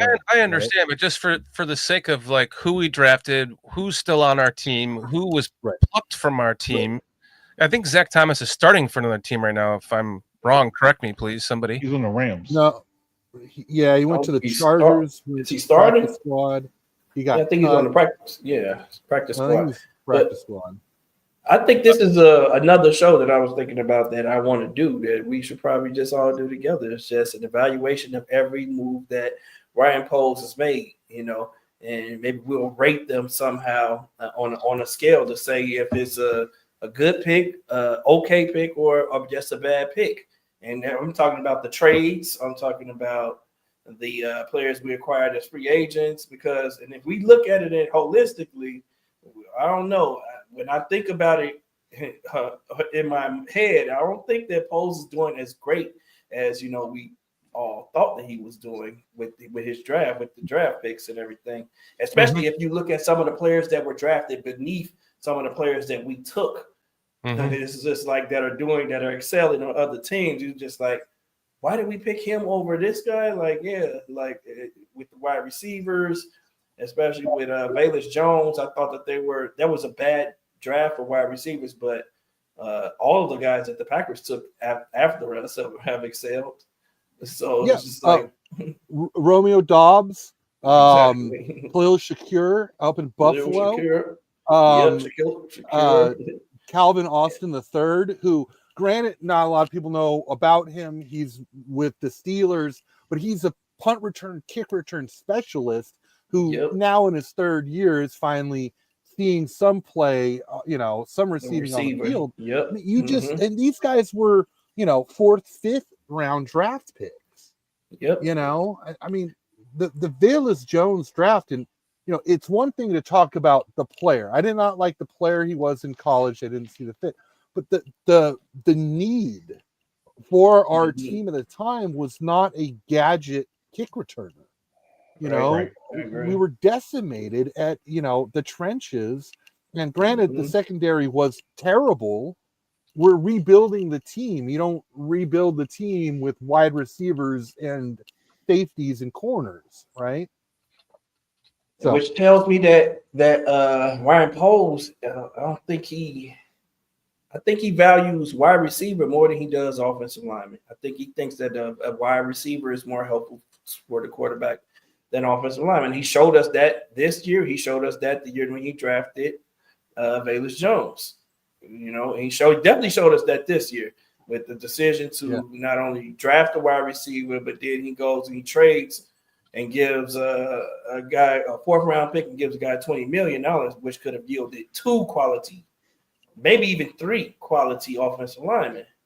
Yep. So the very next pick after Velus Jones was Abraham Lucas, who went to Seattle under Waldron in their wide zone, inside zone scheme. Like he was a fit for us, and we passed on him. Rashawn Slater, granted, he was a 5th round draft pick from the Chargers. He's their starting left tackle, and he's pretty damn good. He was a 5th rounder? Crazy. Yeah. Wow. Yes. Wow. Rashawn Slater. Northwestern, right? Oh gosh, I'm for some reason remembering Florida something with Slater. I'd have to check. Dennis Moody said we have a 5th round pick at left tackle. Kevin Banks from Texas would smoke Braxton. Shit, the Packers have a 7th round starting left tackle right now. Yeah, from last year's draft. Jeez. So, that's why I say it's not just about where these guys are drafted, man. It's just we got to get the evaluation right. Then you got to develop guys. Okay, so the next draft, Tyreek Stevenson was a good pick. Terrell Smith was a good pick. Who else came out of that draft? Roshan Johnson was a good pick. Dexter Pickens. Roshan Johnson, I'm on the fence about that. We didn't need a running back. We didn't need a running back. Especially not at that pick, at that spot. We didn't need, and there was nothing special about Roshan. Roshan would have been available in the 4th round, 5th round, 6th round. There was nothing special about Roshan. I'm sorry. Like, Roshan is a good kid. Yes, he's a good guy, but there's nothing special about Roshan Johnson. The other running back is the special one that was on that Texas team. Yeah, right. Bijan Robinson. Yeah. Bijan. I did like Roshan, and I thought the value was good there at the 4th round. I did think that running back wasn't something that was a huge need, so I was a little surprised. But from my evaluation, I thought it's pretty good value. Yeah. We also got Scott at the 5th round after Roshan. If you want to really talk brass tacks, who's the better draft pick right now, Jalen Carter or Darnell Wright? Carter looked unstoppable of late. Vic Fangio. Oh, Carter. Oh, yeah, absolutely. Vic Fangio. That's all I got to say. Vic Fangio. Yeah. And this is the other thing that I don't understand that Pose did, man. And then I'm going to leave it at this because I know we're getting off topic. We don't do it all 22. We drafted 2 defensive tackles in that draft, right? We took Javon Dexter to play 3 tech, a guy who was a 2-gapper who had issues, keeping his pass down that we saw on tape, who was a man amongst boys, while playing. Like, he was a big kid with a lot of strength. He's like Baby Huey. He was able to push guys around. So we decided to take him, and we said we're going to put him at 3 tech and try to fit him in a box that we've never seen him, get him to do something we've never seen him to do before.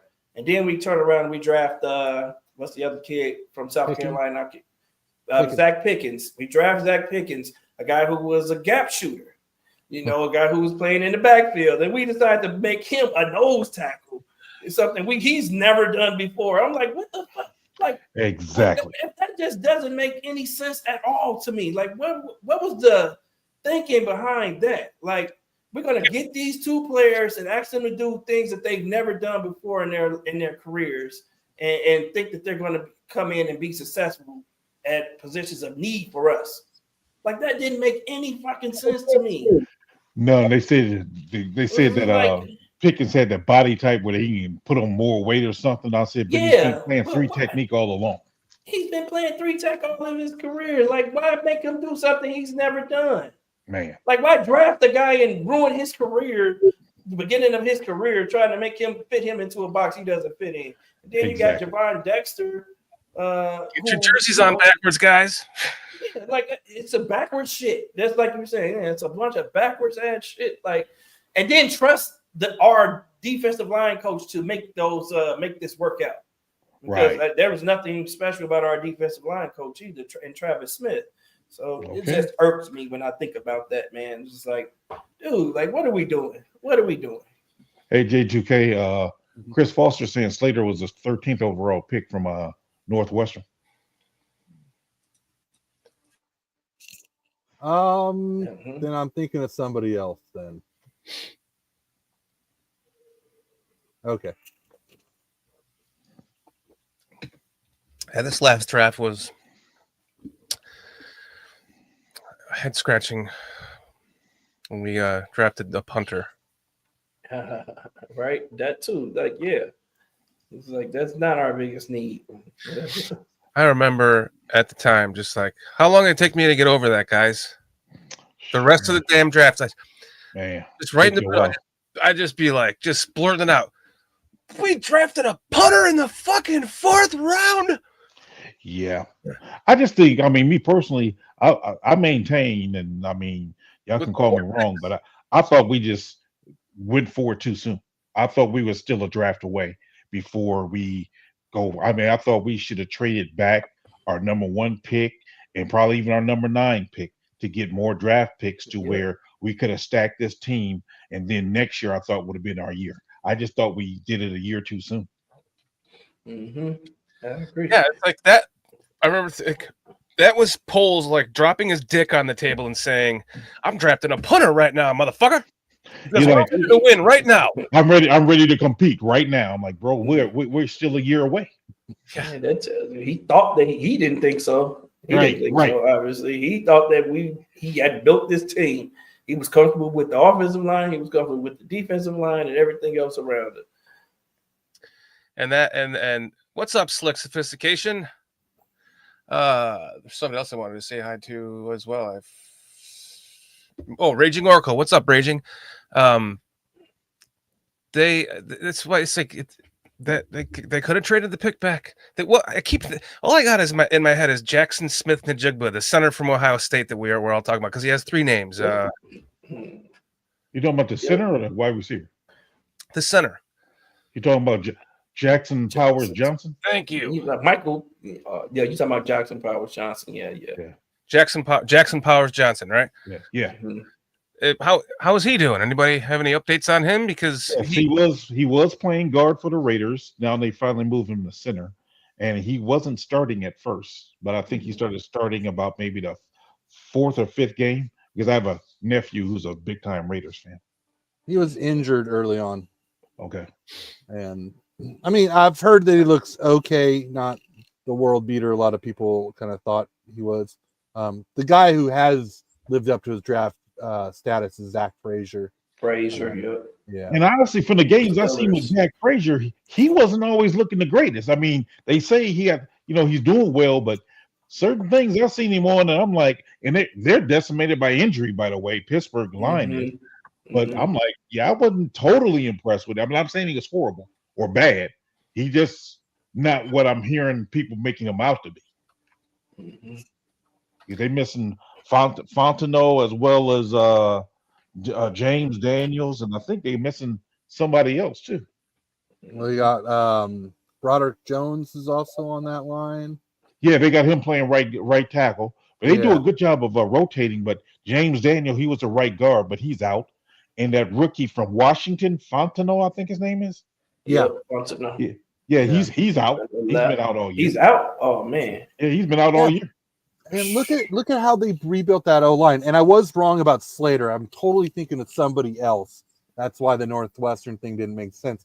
But you look at the Chargers offensive line, not only did they take Slater at 13, they took Joe Alt, and also a year ago they took Zion Johnson.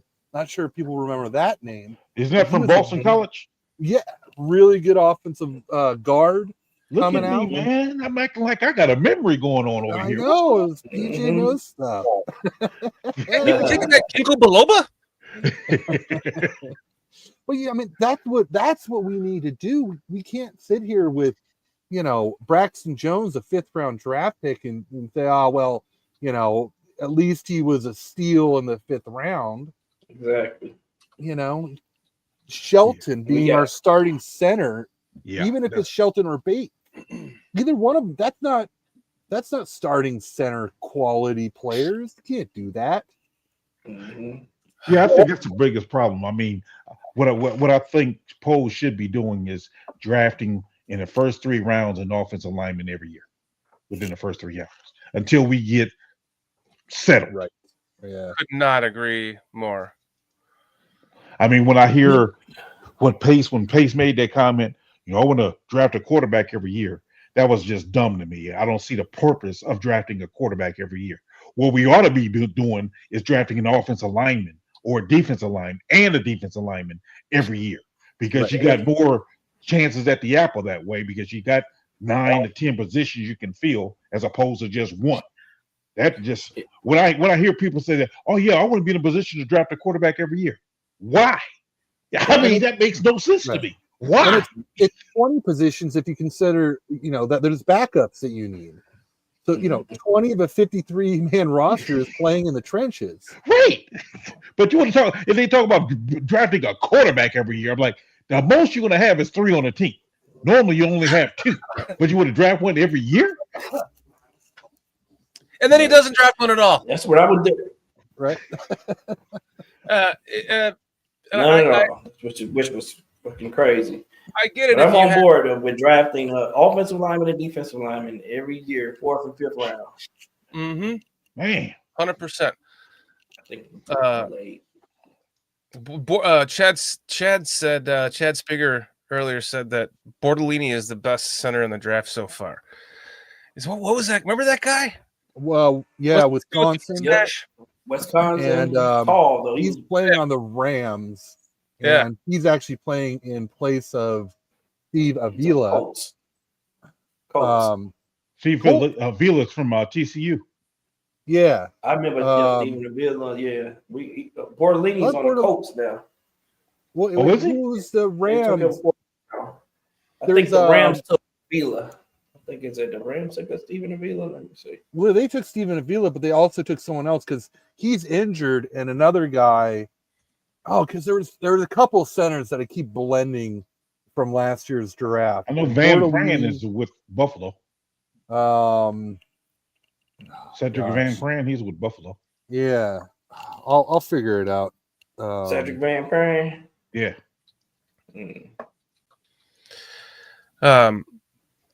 Artur, once we are out of this playoff hunt, I'm fully rooting for the Lions, man. I'm going to be watching the Lions. I'm going to be like waiting to watch the Lions in the playoffs. I'm excited for you guys as Lions fans. I really am, man. And I'm not. We've all gone through kind of the same hell, so I understand what I mean. We all hate the Packers. I think that the Lions have gotten the better of the Packers than we have over the last two quarterbacks. I think the Vikings have too. Mm-hmm. But like the Lions have been, they don't have a Super Bowl win. They've never been to a Super Bowl. So I mean, I kind of, except for the Packers, I kind of always adhere to, let the NFC North represent the Super Bowl if it can't be us. And definitely not the Packers, but if it was the Lions or the Vikings, I'd be rooting for them. Yeah. And just to finish up, it's Bo Lemire, who's on. Yeah. That's from Arkansas, right? Yes, Arkansas. So yeah, I kept I getting am those on two. a roll Bo here, Lemire man. and Lemire. Stop me right now. Oh, no, PJ. I gotta on give it. you all the credit in the world, man. You know your draft picks. You know Honestly, more than you bet J2K, on. I listen to you. I listen to you as well as Foster. I mean, I listen to you guys talk about certain guys, and I just try to commit it to memory about certain players, especially with the positions of need that we have. Yeah. Yep. But so there were options at center, even fourth, fifth round. Yeah, because Cedric Van Pran didn't go until the 6th round, I believe, 5th or 6th. Yeah. And I was high on him being a 3-year starter at Georgia with 2 national championships. I was high on Van Pran. Yeah, and he was like... decent. He was decent. I think the only issue to knock on him was, he's not multi-positional, but right. Who cares at center? Give me a center for the next 12 years on that. Yep. Now I do not know what's Barton, where Barton is and what he's doing. I don't know. Is he in Cincinnati? I really don't think know. Graham Barton's playing really well, actually. I totally forget where, but I remember earlier this season everybody's like Graham Barton's obvious stud. Yeah, I would say Cincinnati or Tampa Bay. That's what I want to say. I don't know for sure though. Tampa Bay. Okay. Yeah, and he's playing really well. Fucking that whole center class was. They had some nice centers, man. Yep, They sure did. I mean, I know even the guy we was craving for 2 years ago. I don't hear much about him in New York right now with the Giants. He's been underwhelming. John Michael Schmidt. Yeah, John Michael Schmidt. Yeah. Mm-hmm. Look at Braxton Jones here. Look at the guy who breaks this play down, and watch Braxton Jones right here. Oh. For anyone that doesn't know where he is, slid to the right and then try to reach back to the left. That's what his problem was. He ends up basically creating a little doorway that he's like, "Hey, come through this way, right here. Watch. There you go." Wow. Doesn't get a hand on the man. Why doesn't he? Hey, sir. What is he doing? I'm telling you. What happened to block to the whistle? Right. You got Caleb running into Borum, it looked like, on that play. But geez, what are you doing? I need Caleb to stop jumping. He's going to get hurt. He's too short, man. He has to. Jeez, I fear for him, man, that he's going to really get cracked one day. Oh, that myth. So this is coming up on the end of the game, you guys. We kind of blew right through this, all 22. Yeah. That was a game winner. Yep. Who, the DJ? Yeah. DJ right there. DJ's walking in. Yep. Yes. Get it. Oh, what the fuck was that? Man. This is a better angle right here. Is this the last drive? Yep. And we missed DJ like that? Oh, Yeah. my gosh. Yeah. Wide open. Oh. That's a game winner. He puts that out in front of DJ. DJ is gone to the sideline. No, bro. He just grounded that. Jeez. For no reason. What Right. happened there? I remember watching that in real time going, I have to see this on the L22 because this doesn't make any sense. As much as we talk about Flus, yeah, we got to talk about Caleb on that one. That was just a horrible pass. Oh, my goodness. That's a game winner right there. No one's catching him. Oh, no. Caleb. And is 25. this the sneak? No. Oh, this is the hands to the face from Tevin Jenkins. And this is how, bad went to worse, went to horrible. Right? Yep. They just can't get out of their own fucking way. So, all right. helmet off. Bye-bye, helmet. Honestly, that was an accident. I could see because he had his hand on this guy's shoulder and it just slid up. Mm-hmm. So that happens a lot. So I can't even really be mad at that part. The guy's putting Vaseline on his neck. I really can't be mad at it. I mean, I know we would want to jump on Tevin for that, but I really can't be mad about that part. I'm gonna jump on him for not getting his pads down, man. Why are you so hot? Well, yeah. Like, come on, man. You got yourself in that situation. And then, like, so many weeks passed, I'm thinking to myself, are we really going to win this game? Man. And I feel like that's how the Bears think in these moments, too. Like, man, are we really going to win this game? And then they fuck it all up. Because they even can't believe it. They're confident shot. All right, Minister Charles, don't be talking about me running the chat now. I was in the middle of a conversation, brother. See, I got to get back on my job. I'm running the chat. Yeah, just for you, Minister Charles, because I know how much you love it. Where is it? What? No super chats? There you go. What? No super chats?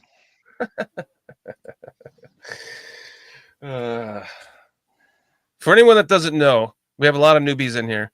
That was me complaining about CHGO. They did a show, and I forget what his name was. He's like, literally nobody super chatted him. And he goes, "What? No super chats?" And I couldn't fucking believe he said that. And I was like, why don't you just get on the street and beg for money? Okay, so here's the final play, and I wanted to kind of go over this. So, all right. Thinking about fried chicken.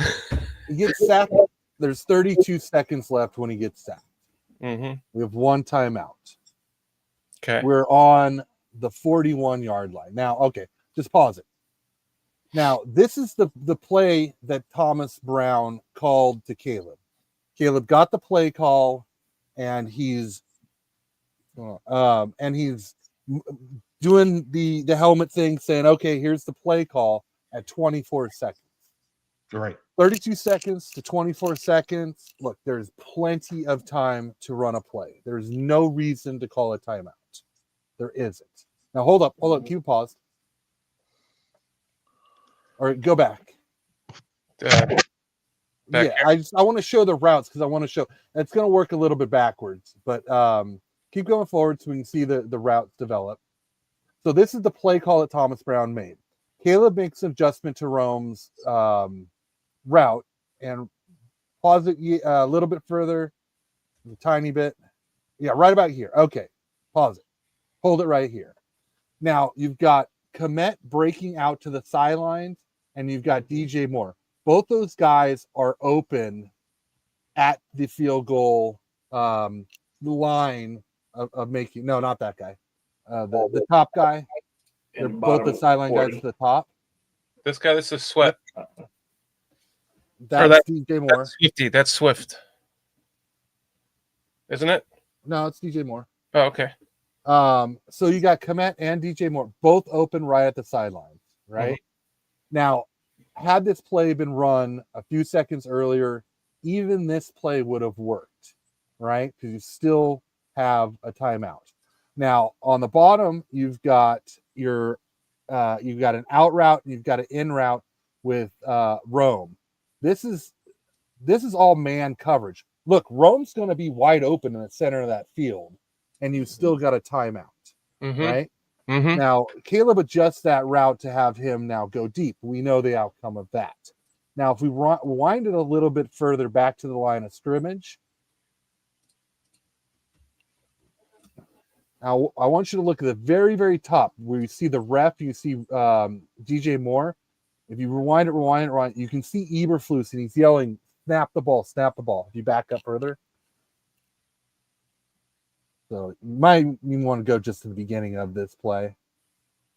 So there's plenty of time. It's before this. See Flus freaking out on the sidelines. There's more than enough time. You don't need to call a timeout. 32 seconds left. There's Caleb said in his presser that he didn't get the play call in by 13 seconds. What he meant by this, and a lot of people took this wrong way, he didn't get the play call to his guys at 13 seconds. It wasn't Thomas Brown being late with the play call.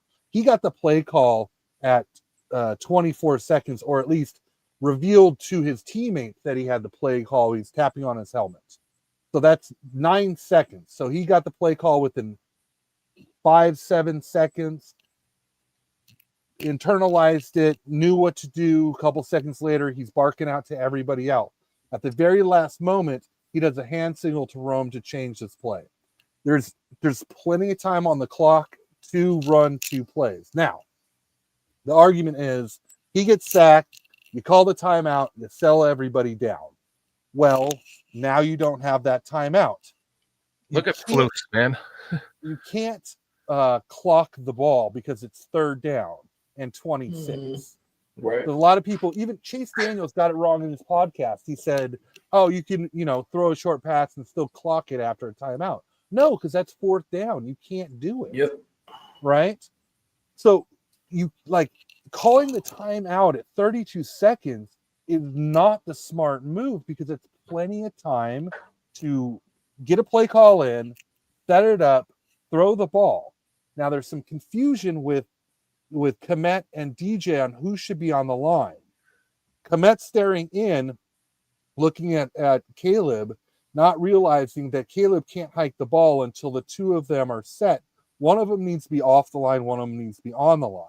DJ declared he was on the line to Komet, but Komet didn't see it. So I don't buy the whole, this was a horrible mistake by Flus by not calling a timeout. Caleb took way too much time. He adjusted Rome's route at the very last second. The players didn't get lined up right. And had Caleb even at hiking the ball at 7 or 6 seconds, he still had that out route to Rome, or that stop route to Rome, or the out route to Komet to still go out of bounds and kick the field goal. Second, our field goal kicker has not done well the last 2 weeks. Our kicking team hasn't done well. This right now, you can't kick this ball. This is a 58-yard field goal. Yeah. You get 4 yards to quote field goal range. That's a 54-yard field goal. So, are you really going to call a timeout and then rush call a timeout, get 4 yards, 5 yards, and then rush the field goal kicking unit out onto the field with the clock going down, and you've got to speed up the snap, the hike, and the hold, and all that stuff for our kicker to then make it? No. It doesn't make any sense to me. And I know that the media was all on them. Also, other people have come out, Tim Jenkins, Kurt Warner, even Chase Daniels. He got the one thing wrong with the down and being able to clock it. But all 3 of those guys said, you don't call a timeout there. So anyway, that's my whole thing. Look at number 20. He's getting on his knees like, come on, come on, come on. Yeah. He's like, what are you Flus guys is like, doing? come on, come on, come on. And just a shout out to if Carl is listening, because he mentioned me on his show a couple nights ago about what I was trying to say in my whole Twitter debate. It wasn't just about the fact that you lose the center of the field with a timeout. That's like part 1A. And there's like multiple parts to this whole thing. Look, even if he just does a 3-step drop back and hits Komet or hits DJ, there's still a chance for a field goal. Why don't we have any routes in the middle of the field right here? Yeah, why wasn't that? We did, except for that would have been Rome. Rome was supposed to. He's breaking in, so now he cuts that off and he goes to what Caleb said. All right, adjust your route from that in route to the flag and to the corner or whatever. Corner route or whatever. Yeah, and then I question, what is Rome doing? Why isn't there no urgency on this route? Yep, that's the problem. That's where I was going with it. Like Rome had no urgency on his route the entire time. Like on the break, on the end, or on the break on the flat, on the post corner, right here. It's like he had an opportunity to catch this ball, man. I don't know if he lost the ball. He wasn't expecting the ball to come to him, but you got to be going full speed at all times, especially on the last play of the game. I understand what you're saying, J2K, about I wouldn't have called a timeout at 32 seconds, but when the clock got to maybe 20 seconds, then I think that's where, as a coach, you got to be like, well, you know what? We just wasted too much fucking time. Now I got to try to call a timeout, and we got to try to get a play to try to get some yards to the sideline or decide if we're going to go for a Hail Mary here. I think that's where the people are upset with Flus about just that he went home with the timeout. Well, okay. In result, hindsight's 2020. But even if you I don't think you call a timeout at 20 seconds because I think that's more than enough time with the timeout to get a play in. It's not gonna take you 17 seconds to run a play when you're at that 20 mark. Caleb was given the play call out at 24 seconds. It was that time from the that 20-second point to about 12 seconds that you're like, what is actually happening right now? Right. And then that's the point where you start losing any opportunity to call a timeout because now you're conceding to a Hail Mary. Yep. And that's the issue. If they could have just hurried this the fuck up, and you had Roman Dunze open right in the middle of the field. Boom, first down, right there, first down at the right hash, timeout, field goal. Yep. Right. Had Caleb ran the play that was called and ran it in time, like I guarantee you Rome gets open on that in route, or Caleb can hit those out routes to the sideline. So you're saying right here he changed his Rome's route? Yeah.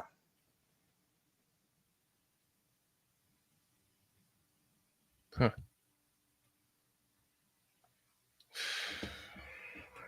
Fucking debacle. Yeah. Where did he change his route though? You guys think this is a case of Caleb playing hero ball? A little bit of. Yeah, it absolutely was because he shouldn't have been changed. He didn't have the time to change his route. He did too much with so little time. He was trying to be the hero and end the game with 32 seconds. He should have just ran the play that was called and got us to the next down. Right. That's what I feel like. He should have just got the ball to the first open man and made a decision from there. We were either going to throw a Hail Mary or we're going to go and try to field goal at that point in time.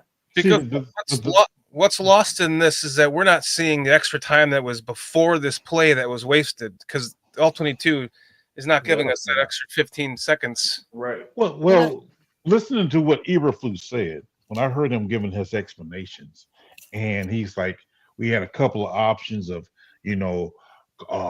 going for the field goal or doing something else about getting in better field goal range. And I'm like, so in Flus's head, he never had an option of going for a touchdown. That's the part that just bothered me, honestly, because I'm like, why are you not even at least considering it? I mean, especially when you had the 32 seconds on it, because that's what it was, because we was going to run a draw play, but he got sacked. So then we wanted to get in better field goal range. And I'm like, so with a draw play, you wasn't going for a touchdown then either? I'm like, you was never trying to go for the win. You was just trying to go for the tie. Now, I think, Caleb's going for a hero ball here, but again, at some point, somebody should have made a play of having at least one route to go for the touchdown, instead as opposed to trying to call a draw play. I thought that was just dumb. When I heard that, I was like, why would you run a draw? I think they're playing percentages, and I think the percentages of tying the game at that point after, getting pushed back after Keenan Allen catch with the Tevin Jenkins flag, all those kind of things is just reducing your ability to throw a touchdown and go after it. But I did want to respond to after the QB was sacked. That's why you call a timeout after that play. 32 seconds is plenty enough time to run. I mean, if it wasn't 3rd and 26, to run 3 plays. If it's first down, you could run 3 plays. Even without timeout, you could run 3 plays in that amount of time. Yep. And,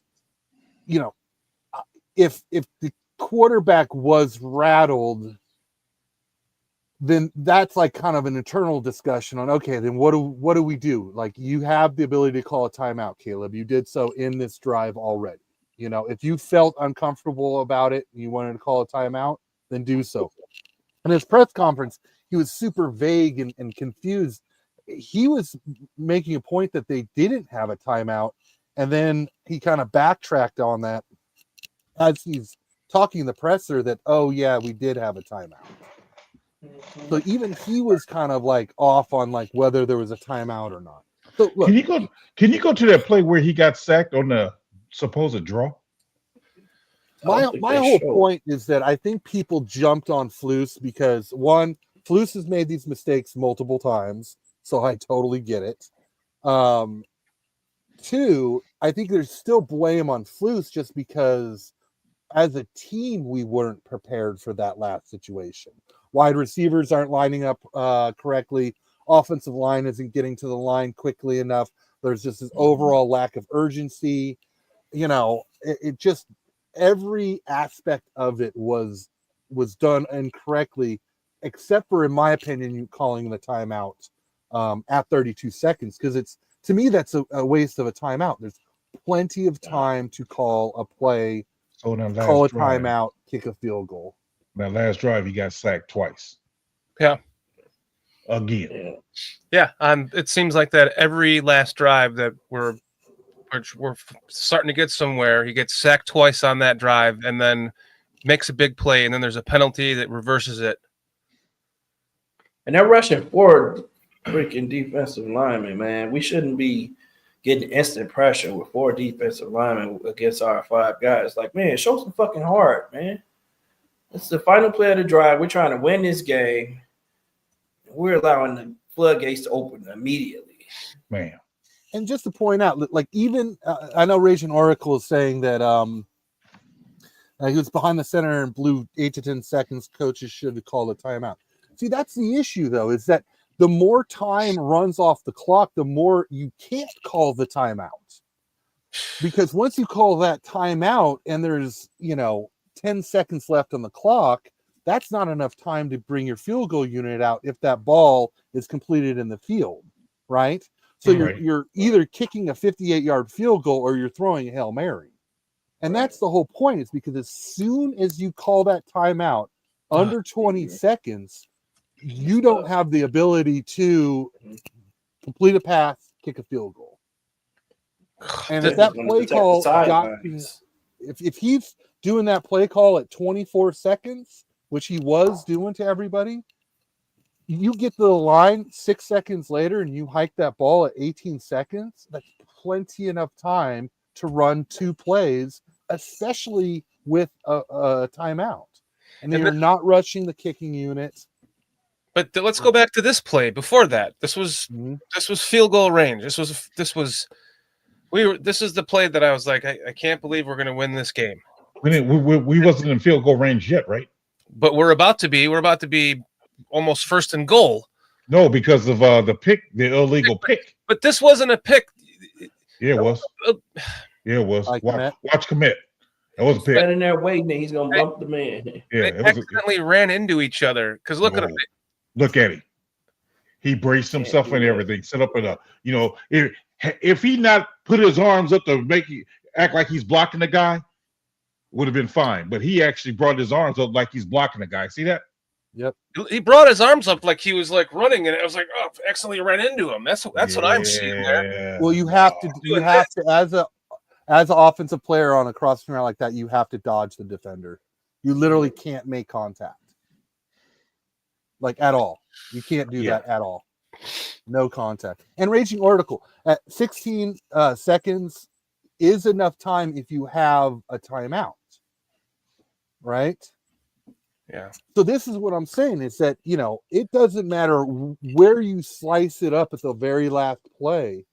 At any point, calling a timeout is conceding to a 58-yard field goal or a Hail Mary, or you're rushing the field goal unit onto the field with, less than 15 seconds into a field goal that is honestly out of Santos's range at 40 or 54 yards. That's the play right there.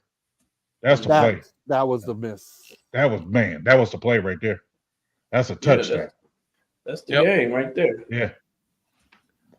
And in no way am I like supporting Flus, or I'm always praising Flus, or this is me disliking Caleb. I'm just breaking down this last play. If someone can offer me an honest argument, logical debate on how better this would have been done, having called the timeout, I'm fully open to it. All I've heard is just people saying, oh, you don't do that, and they don't go through all the different stages of what ifs, right? Yeah. You can't call the timeout at 32 seconds. I absolutely agree with you there. You're at the 30, what? Where are they? Right now? Yeah, where are they at 40, the 30-yard? 40-something yard line. 25-yard line right now. It's third and goal from all the way out here. It's third and goal from all the way out here. So you don't call timeout right away. I think that the only argument that I have is that when it took so long, at what point do you decide to, like, I just got to fucking call my timeout right now and regroup to try to get 2 plays out of this? Like, either I'm going to decide to try to go for the Hail Mary on the third down play, and then if that doesn't work, third and goal, though. 58-yard field goal. That's 3rd and 26. That was 3rd and 26. All right, so it's 3rd and 26. What happened? Gets down to 20 seconds or 15 seconds. At whatever point that I can get possibly 2 plays, where I can get a Hail Mary, or I can try to see if I can get a play to the sideline, which I'm sure that the Lions are going to protect the sidelines. I'm going to see if I can get some guys going vertical, or get somebody going to the edge real quick, and then try to get 2 plays out of this. That's the only thing. I think that's the only argument people have, is that you could have possibly gotten 2 plays if you'd called the time. You definitely don't call it at 32 seconds. I agree with you there. Well, let's just say 20 seconds. Wasted too much time. Caleb just wasted so much time. It's just like, so now at what point do you decide as a coach that, all right, we wasted too much time, I got to do something else? So let's just say 20 seconds, you call the timeout, right? Mm-hmm. So now you need, they have a fire drill for field goal kickers under 15 seconds. 12 seconds is about the limit on that. So you've got 5 seconds to throw a route that's going to end either out of bounds or in field of play that you can run up and kick a field goal, right? True. So it's doable. I'm not saying that's not an option or that's a dumb way to go. The issue though now is that I look at our field goal unit. Can Santos hit a 52-yard field goal with no timeout? Everybody's running onto the field. Nope. I don't have confidence in that area. That's why I hold the timeout. And Caleb just needs to get the ball off quicker. Okay. Yeah. Caleb screwed the coach on this for sure. Caleb definitely screwed Flus on this, and I mean, I understand why he froze up. Like, I understand why he froze up. It's just like, what do I do? Do I trust my quarterback right now? Mm-hmm. Or do I call the timeout and just virtually give us no chance? Or, And Flus is screaming at one 12 play. seconds, hike the ball. And that's still enough time having the timeout to run a play. You know, the play is not going to take 10 seconds to run. What You was know? Larry Borum doing on this sack though? That's what I'm trying to figure out. We beat ourselves, man. In this Oh game. yeah, I remember this one. Yeah. I mean, Whoa, honestly, you're right. no, I mean, honestly, he missed the cadence. I'm looking at him like, who did you think you were supposed to block? The guy run right around him. I'm telling you, man, it's like, dude, what are you looking at? See how he's looking forward? It's like, bro, who are you looking at? Who do you think you're supposed to block? Braxton is no better. Look at Braxton over there. I'm just Oh, going. They through didn't my give up offensive any line, pressures, bro. man. You're not gonna believe this. It's like the shit he practices in the mirror when he's at home. Jeez, ridiculous.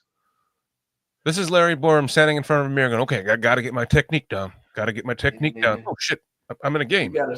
We got to start questioning PFF, man. 0 pressures allowed.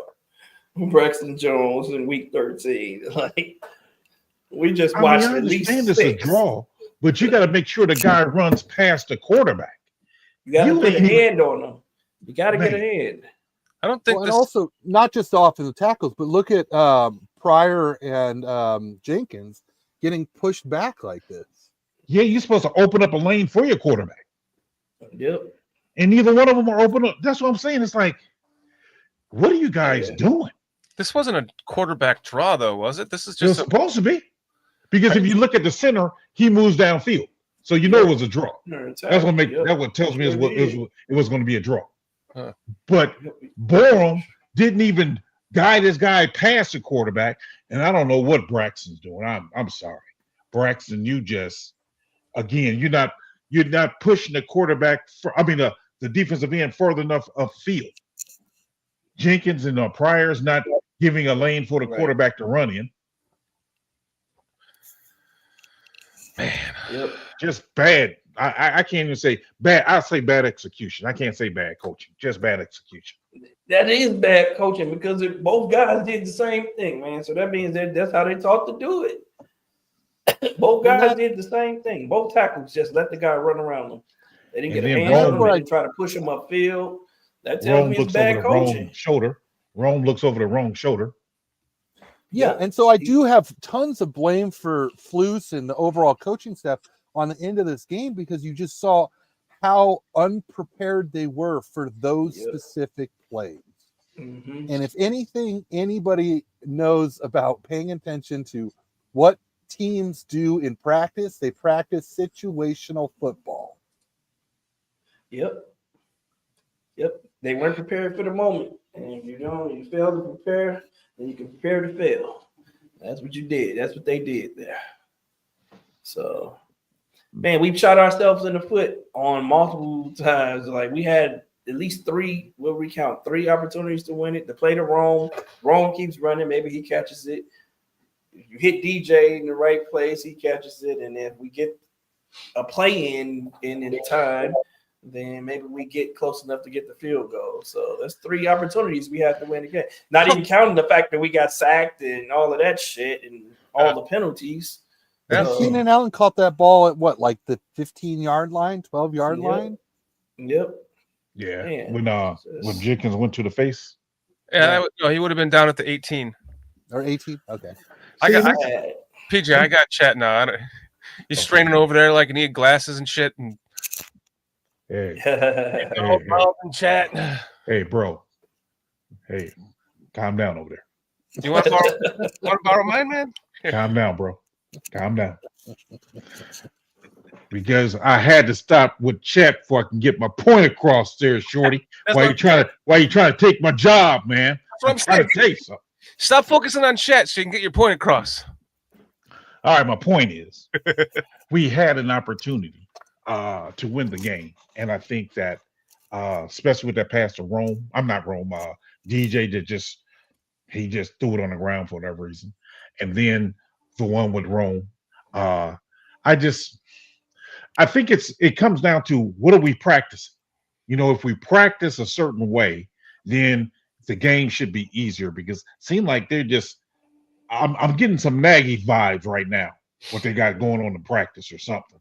Because these things you ought to be able to rep. You ought to be able to rep it out. I'm not even going to get into that.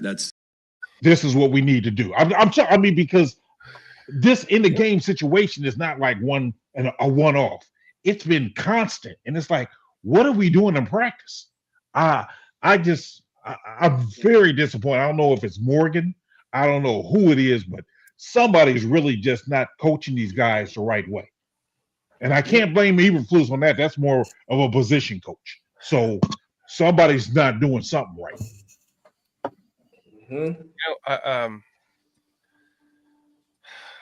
I want to pull up just a brief minute of Here, let me get chat for you.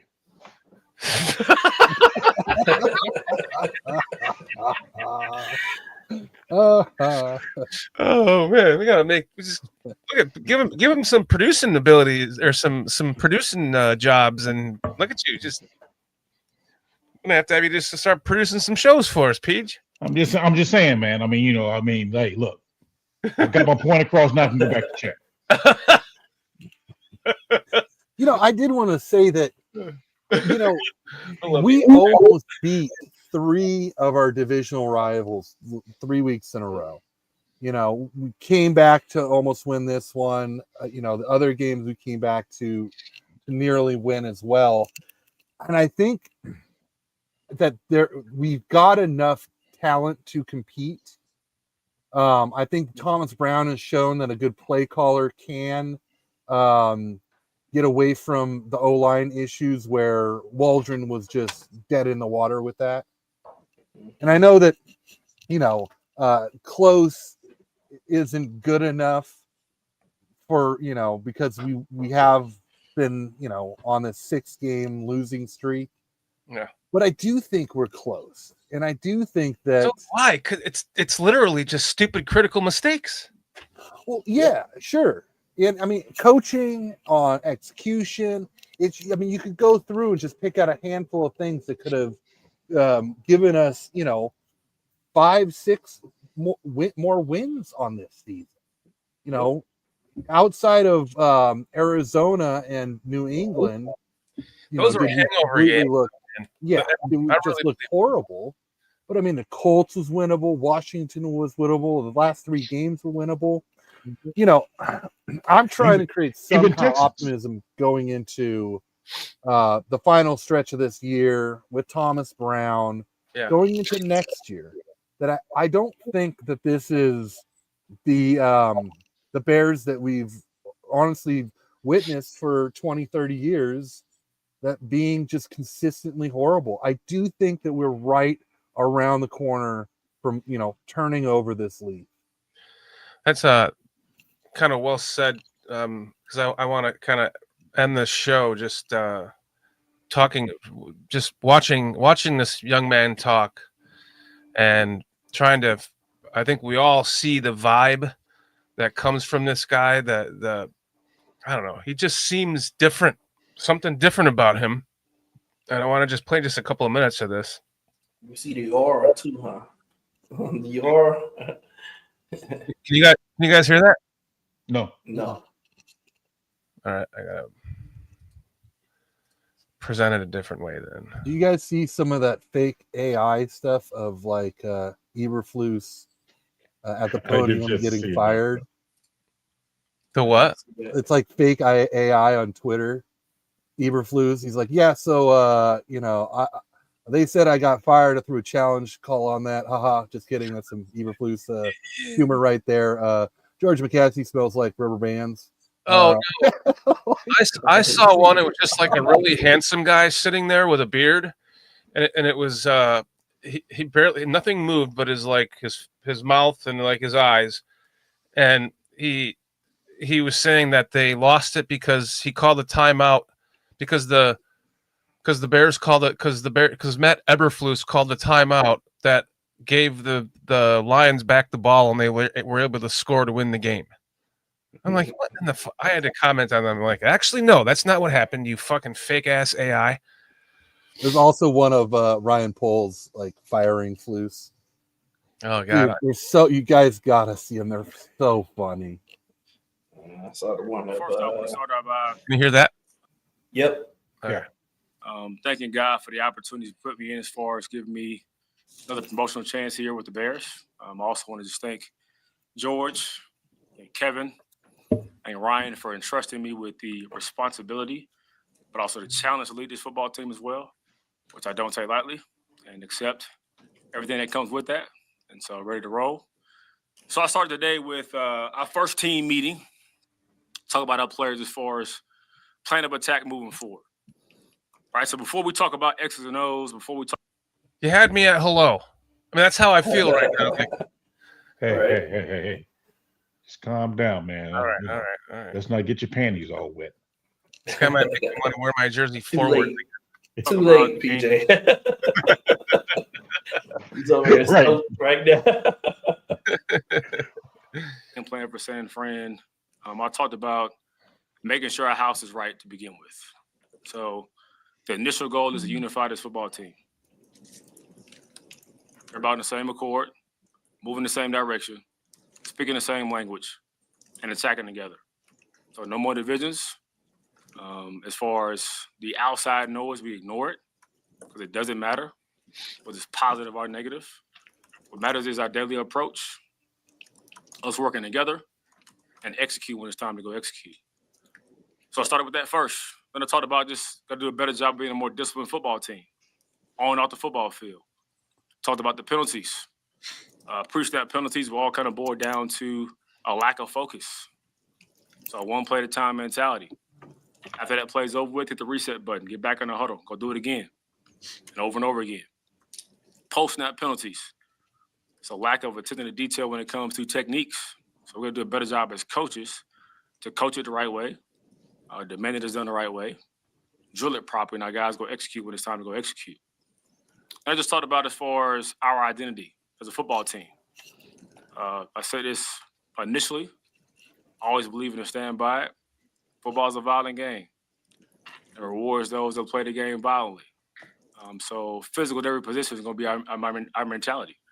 And that starts this week against San Fran, who kind of prized themselves and built a great job throughout the years of building a roster that kind of fits that mode, of being aggressive in all phases, of kind of a attacking mentality. So it starts there for us. That's a non-negotiable. I also talked about majoring in 3 abilities. That's a non-negotiable. Love it, man. The Tomlin vibes are just, ooh. Right? That's coachability. That's accountability. That's dependability. That's all of us, myself included. Not above coaching, not above accountability. We'll get that done together. And then lastly, it's about being resilient. All right, no matter what happens, nobody cares what's happened before, what happened in the future. Overcome it. Fight through it. So it's not about the event, it's about the response. So respond the right way together collectively and go attack. Let's talk about as far as the staff. Obviously, I'll be on the field now. I will still call plays from the field. We have elevated Chris Beatty to the offensive coordinator role, and so he will man that position. I'll work closely with him and the rest of the staff, mainly he and Sammo for the most part, but our entire staff is involved. I said it before as well when I became the OC, it's not a one-man show. It's not about me. I am in a leadership position. The role of a leader is to make people and situations better. So my goal every single day is not about what is right for me. It's about what's right for this football team. I don't care who has an idea or a suggestion. It's about us moving in the right direction collectively together. On the defensive side of the ball, Eric Washington. So is he just saying, like, I'm not taking any more fucking suggestions from anybody. We're gonna do all this together. That's one part I didn't understand. Let me go back. Did you guys understand that correctly? Because I kind of heard that as like he doesn't want to. It seemed like everybody had too much input this year, and it was affecting the team. Because, yeah, he does go on to say, if he didn't already say it, that players should be the leaders of the team, or that they should run the team in some sort of way, however he alludes to it. But in this instance, it feels like he's saying, like, I almost took it like there's been too much input coming from the players. It's caused way too much of a distraction to the coaches. Trying to bend to their every beck and call to keep everyone happy, kind of a thing, rather than just, I don't know, focusing on coaching. It's about us moving in the right direction collectively together. On the defensive side of the ball, Eric Washington will call our defense. Got tremendous trust. Backfire now. So my goal every single day is not about what is right for me. It's about what's right for this football team. I don't care who has an idea or a suggestion. It's about us moving in the right direction collectively together. I don't care who has an idea or a suggestion. Does that mean like I don't care who has an idea or a suggestion, or They can come from anywhere. I don't Yeah, care? I think it can come from anywhere. That's what I thought too. Yeah, okay, That. He's okay. open to listening to this. He does. Right. It's not just his football team. It's the players, the other coaches. He's open to suggestions. If it's gonna help us win, as long as it's about helping the team win. That's what On the defensive side of the ball. Okay. Eric Real quick, Washington keep will it paused for a second, because I just want to say Leo Factor brought up something Olin Kreutz said, that he didn't like the fact that Thomas Brown flew home after this. Well, Wow. I would say that to Olin Kreutz is that, Thomas Brown talks about how much of a rock and an anchor, his family is. And I do think that's important. He was very upfront about that. So I don't mind that he flew home during this break to go and, sit down with his family saying, this is where I'm at. This is what I'm doing, kind of refill that battery, so to speak, and then come back to work. I don't have a problem with it. Hadn't seen his family, he said, in a few months or something, right? Yeah. So I'll say this. I don't have a problem with the reason why I don't have a problem with it is because all the players was gone. So there was really no need for him to be there.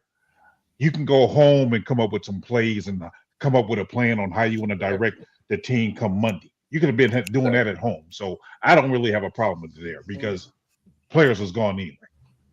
Yeah, and it was the holiday weekend. He just became the head coach of the fucking Chicago Bears. Yeah. Right. He wanted to go see his wife and his family. Let him go home and, come up with a plan of attack. And I think that's what he did. I mean, because he even said, I think later on, that he didn't get much sleep because, he's got a lot on his mind because now he's a head guy. So, man, for those days, he's going like, okay, Monday morning, first thing I want to do. So he's laying out a plan, what he want to do. So, I got a problem. We got a super chat from Hector Zambrano. Thomas Brown sounds like a real Chicago Bears coach. I hope he succeeds. Hector, man, you are the man. Thank you so much. You've super chatted us quite a bit lately. We really do appreciate it, man. Really appreciate it. Tell you what, this shit ain't cheap to do all this. I promise you it's not. So every little bit helps. We really appreciate it. All right, let's follow our defense. Got tremendous trust and faith in him. And I am not a micromanager. And so obviously we'll be around to be involved with their game plan, but I trust those guys 100% to do their jobs with excellence. And HT will still man our special teams. So there'll be the changes we'll have as far as staffing goes and obviously where I'll be if that question comes up. Probably be the first interim head coach or head coach in history to stay in the box. I'm not going to do that, so I'll be on the grass. I thought about it, though, but, it's probably too aggressive to begin with. Right? I'm very curious how that plays out, by the way. Him being on the grass and not in the booth. Yeah. Yep. Does he see the field differently? Huge difference. Yeah. How does he relate to the players? All this kind of stuff. Yeah. Yeah. Yep. Comes to moving forward, right? So I know there are a lot of scrutiny, dialogue about what is happening at the end of some of these games. I am not exempt from responsibility in those actions. We're a team, and I believe in doing things together. So we get rewarded together. We also get criticized together. So we will have an internal process we'll go through on a weekly basis to prepare ourselves for those opportunities. And on game day, we'll execute. Don't panic. Do a great job communicating. Be poised in the moment. Make a decision and go roll with it. That's the thought process. That was powerful right there. Right. And he's not exempt from any of the issues that have happened in these recent games. He's taken ownership of it right there. something that the damn team has been begging Flus to do. And he doesn't look overwhelmed in any capacity here. He doesn't. Right. Like he was like born to, be in front of everybody on the team. He was born to be in front of everybody in the media, to sit up in here. There's no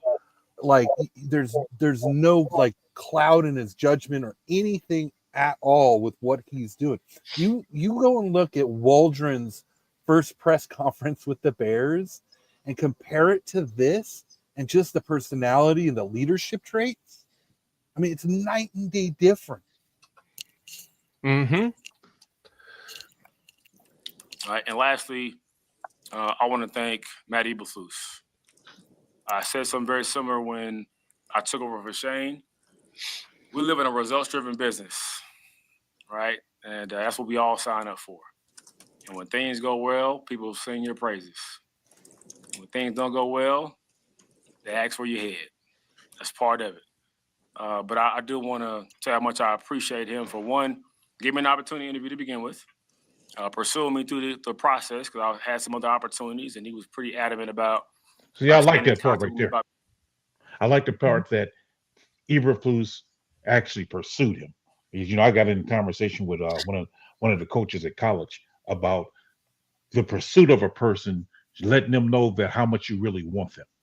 That carries a lot of weight. So by having that, they got him to be here and then gave him more confidence, I believe, and in order to do and be able to step in for Waldron when Waldron went astray. And also, I just want to piggyback it.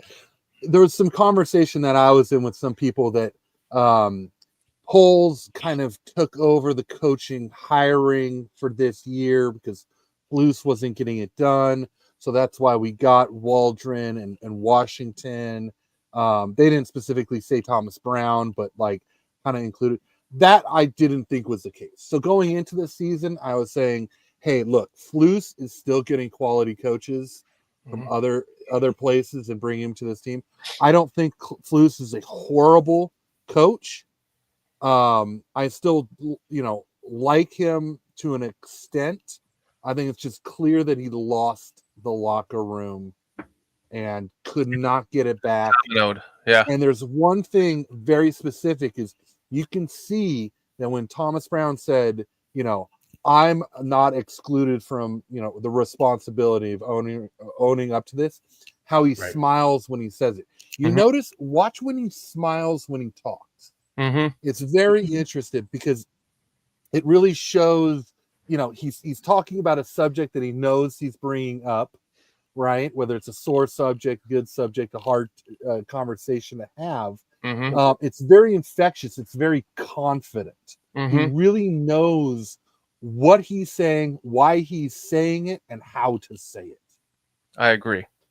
But I do want to say how much I appreciate him for, one, giving me an opportunity to interview to begin with, pursuing me through the process, because I had some other opportunities, and he was pretty adamant about staying in contact with me about being a part of staff, for elevating me to the OC position. And then also I had a chance to visit with him on Friday before he left the building. And so I appreciate the advice that he gave me.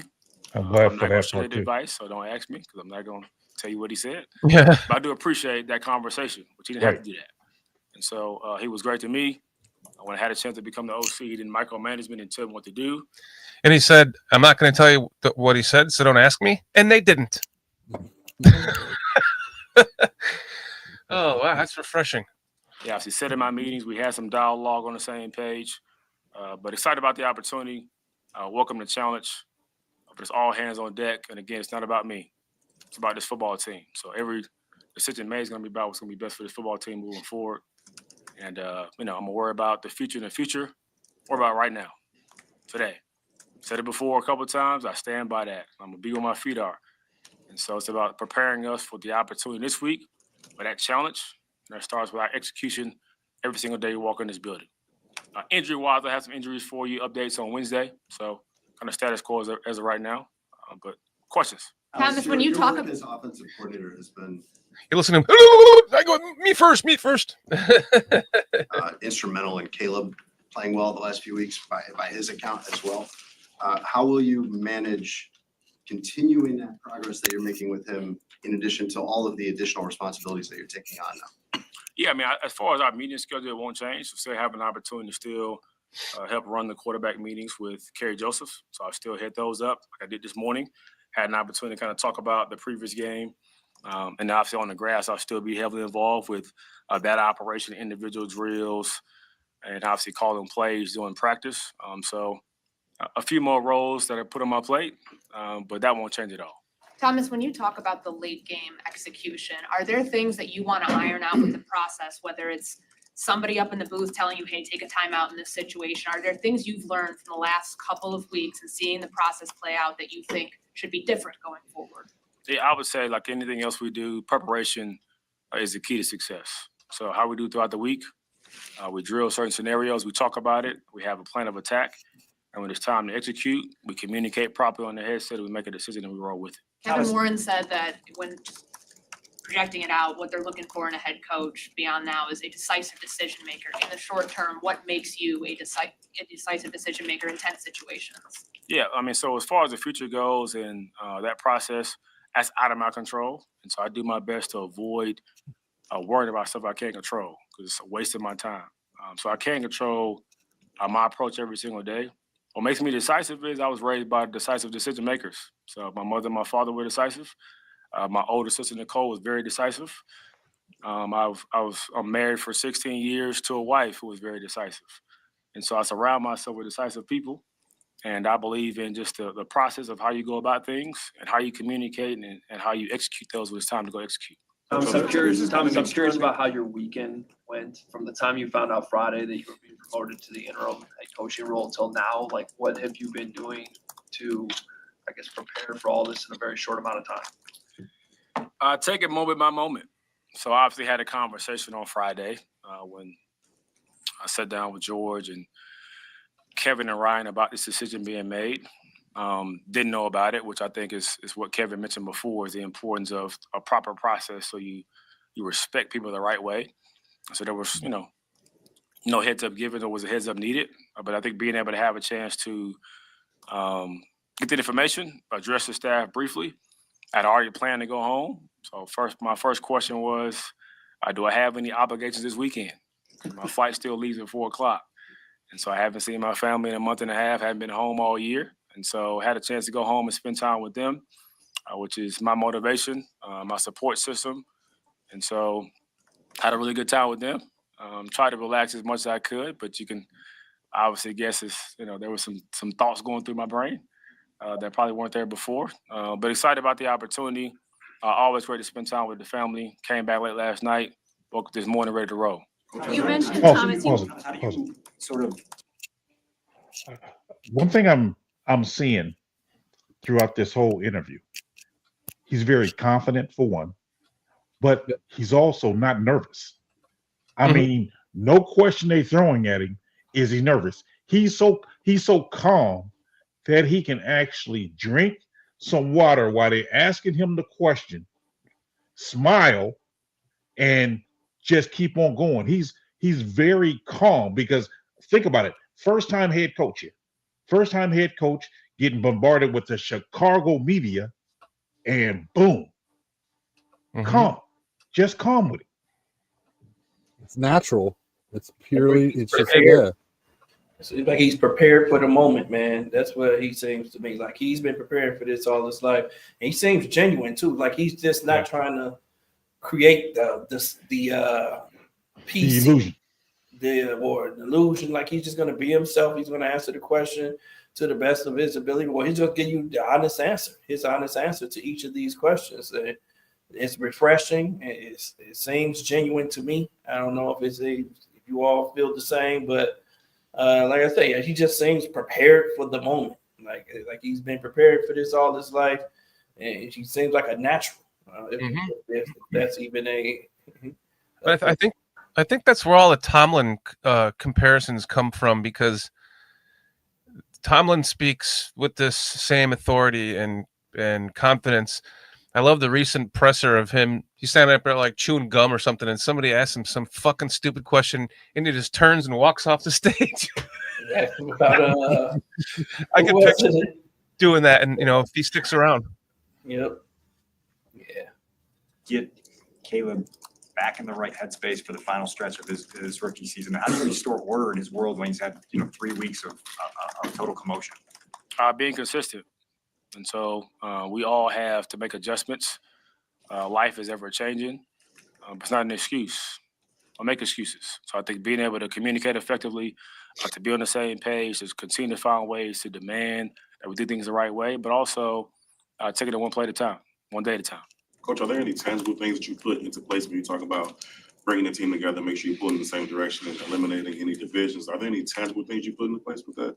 To me, I think it's about just a daily approach and being able to echo that message within every unit. Obviously, myself manning up the offense, Eric with the defense, HC from a special team standpoint, so we're all on the same page, saying the same message. But also, the best teams are player-led football teams.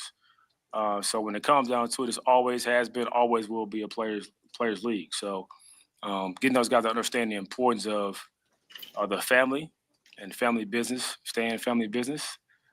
Kind of made the association this morning about being in my house, and I have some phenomenal neighbors around me, but they have no idea what happens in my house because it's not their business. So we're in this thing together. We communicate together. I want those guys to understand that they always have a doorway and a path to come communicate with me. I will not just do whatever they ask me to do. That's not how it works.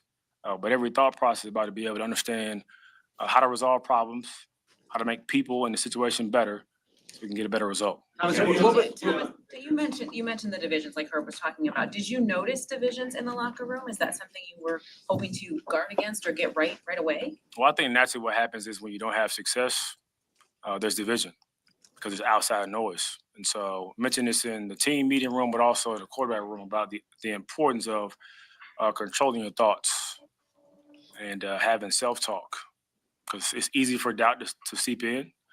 There's tons of negativity outside of these walls, which is why I tell them all the time, I don't even see or hear anything that happens on purpose. People send me stuff and I delete it immediately because I really don't care whether it's positive or negative. It doesn't affect my job. And so being able to be focused on our task at hand, doing it together for each other is the overall goal. Stick with the same captains, 8 captains. Any changes with that? No changes with that, no. Yeah, see, like some other moronic fucking head coach would come in, like a Nagy or something like this, and be like, "Well, we're gonna do new captains every week" or some stupid shit like that. Nope, we're sticking to what we have. Thomas, you've obviously been a candidate for head coaching jobs before. What does it mean to have both this audition for yourself personally, then obviously the opportunity after this to be considered for the full-time job? Yeah, so I said at the beginning, man, I wanted to thank God for the opportunity that He's presented me with, because I can't complain about prayers being answered in certain different orders, or maybe what some people might say the not ideal scenario. But again, I live every day to be at my best for those around me, and so every job I've had that's led into the past in the future, has been based on the current work I do. So that's all I care about. I'm not worried about what happens in 5 weeks. I really don't. That's not even in my thought process.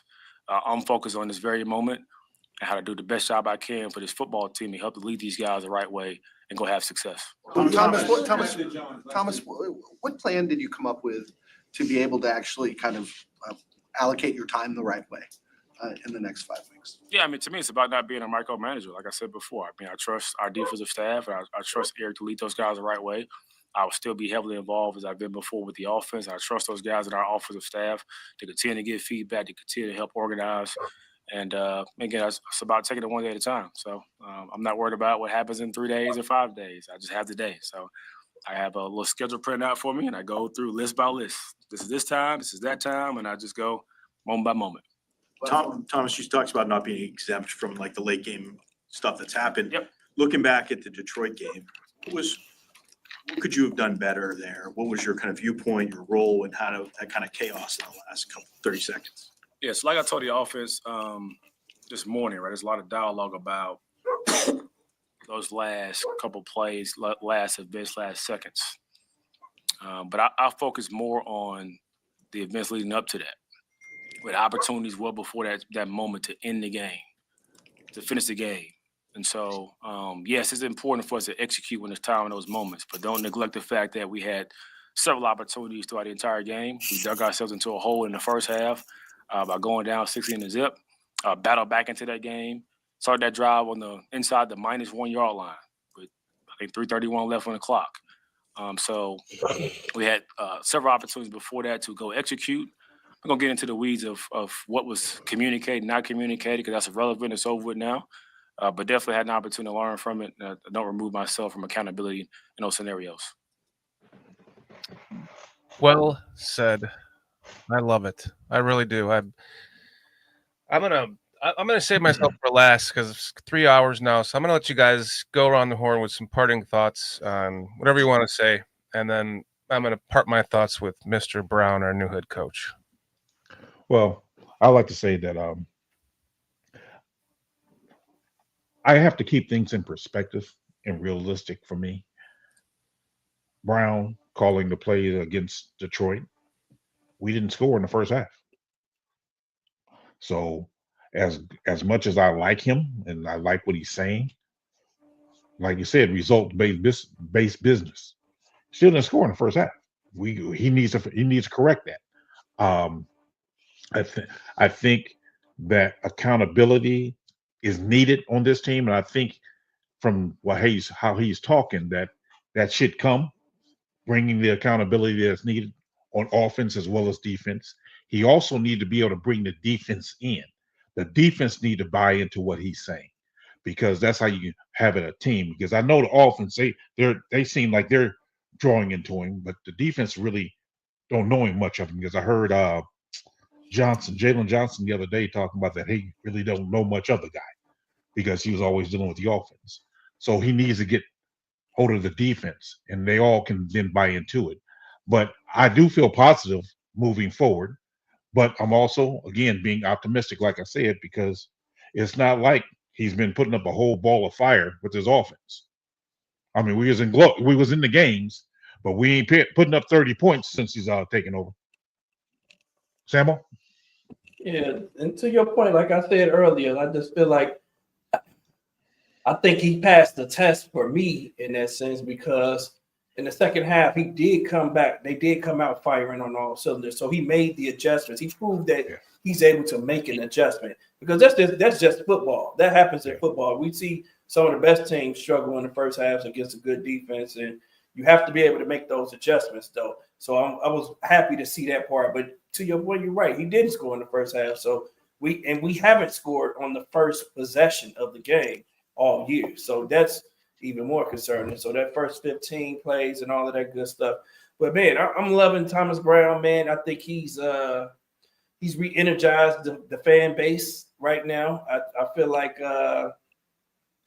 he has the right mindset for going into this right now, as far as, being where his feet are right now and not thinking ahead, thinking about this game and wanting to, do what's best for the team. I think he has a good understanding of what the issues are on this team, and he laid those out with, being disciplined, being more aggressive, not stop beating ourselves with the pre and post snaps, penalties, and all of that good stuff, and eliminating the outside noise, and unifying the team. So I think he has a good understanding of what it takes. Now, can he correct everything? Now, can he execute? And to get everything in order and within 5 games, I think he has probably the best opportunity as far as an audition goes, because we get to play our entire division again. And that's what he has to prove. He has to prove that he can compete in the division, and he has to not only prove that he can compete in the division, but now he has to prove that he can make adjustments following to actually win those games that we lost. Make the proper adjustments offensively and defensively. And, and it's probably going to be another counter adjustment or counter punch that he has to throw within those games. So I think that it's a real challenge. And if he's able to beat the division right now and win, if he's able to win out, I don't think there's any question about who should be the head coach of this team. Agreed. Point blank period. If he's able to win out, but if he's able to win the 3 division games or be extremely competitive and they go down to the line and there's not be a mistake or in coaching or a coaching decision or anything like that. I think he has a great opportunity as far as the audition goes. And, I'm just looking forward to it, man. Like I said, he sounds like a natural. He sounds genuine to me. He doesn't sound like the moment's too big for him. And, I'm happy for him, man. I'm happy for him that he's getting the opportunity. And, and like I said, it's re-energized me for the rest of the season because I had given up on the season, to be honest. I didn't think we were going to win another game this year. So now I have a reason to watch and a reason to not only watch, but a reason to be excited about watching. Yeah, and I wanted to, I echo everything you guys have said about Thomas Brown, but what a great situation we're actually in that we have a guy of this caliber in our building running through the HUD coaching job duties, this type of an interview process with these last 5 games. It's so rare to be able to see exactly what you're going to get from a guy, not just on the podium, not just a speech in the locker room, but actually every single aspect of what it takes to be a head coach. Ryan Poles, Kevin Warren, George McCaskey, they're all going to see it. So this is, if he is the guy, I will be very confident that they saw that he was the guy. If he's not the guy, say we hire someone else, maybe they like him enough to bring him back as OC, that would be great. But either way, I think we've got a great opportunity to really find out who Thomas Brown is from, the top down. And then shout out to the chat tonight. Keds, what is up, my brother, man? Always good to see you. Everybody else in the chat, you guys are always awesome. I did want to say our tour. First time I've seen you in the chat, and I absolutely loved your Barry Sanders stories and your football knowledge and your insight. Absolutely fantastic. I've really enjoyed reading your chats and talking with you. I appreciate it. It's great to meet you. I hope I get to see you again in either this show or other chats, man. It's great to meet you. And shout out to you guys, man. I thoroughly enjoyed tonight. I was kind of worn out and tired, but man, every time I get on a show with you guys and start talking football, there's no place I would rather be. So I appreciate it. That's awesome, man. I was in New Orleans, for anyone that missed in the beginning, I was in New Orleans over the holiday weekend, and I came back, got something from that dirty ass city. So I'm nursing a head cold, and I was like, man, do I really want to do this tonight? But just like you said, once you get in here, man, it's great. It's always great to hang out with you guys. And also, I wanted to kind of piggyback off of what I wanted to say too. I wanted to thank everybody in chat for being here once again. Chad Spieger, he's becoming our new DVD. Doug Van Dorn was there every night with us, man. So you've been here for just about every show now for a month. So that's awesome to see you here with us. On other loyalists that are hanging out with us a lot. Antmus, you've been around for a while too, pretty much every show. Ampharius now hanging out with us all the time. Keds, great to see you. Leo Fector, great to see you again. We got some super chats tonight. We want to thank Hector Zambrano for his $5, Chad Spieger for his $5. The Ghost of Judah Tribe, he comes in here, tries to stir shit up with Caleb Williams and Tyson Bagent talk, and we try to kill him with kindness, and he ends up super chatting us. So we appreciate that from you. Even, it's funny because even all the people that come in try to be trolls, we end up like talking them into reasonable people that are actually having fun with us and supporting the channel. So it really makes it special when you can cross those bridges and make someone who's trying to be negative into a positive, I guess I should say.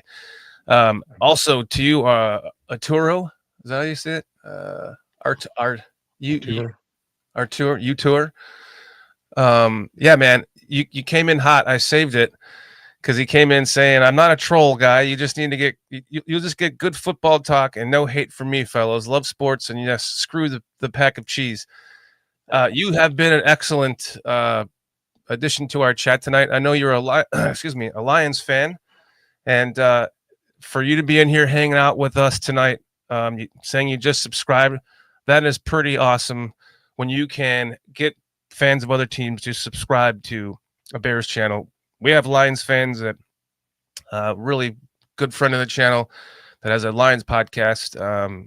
We've made friends with him. I mean, he came on for the draft. He was at the draft and gave us live footage and stuff. So it's really cool when you can cross those bridges of, you know, our own division rivals in this world that we're in.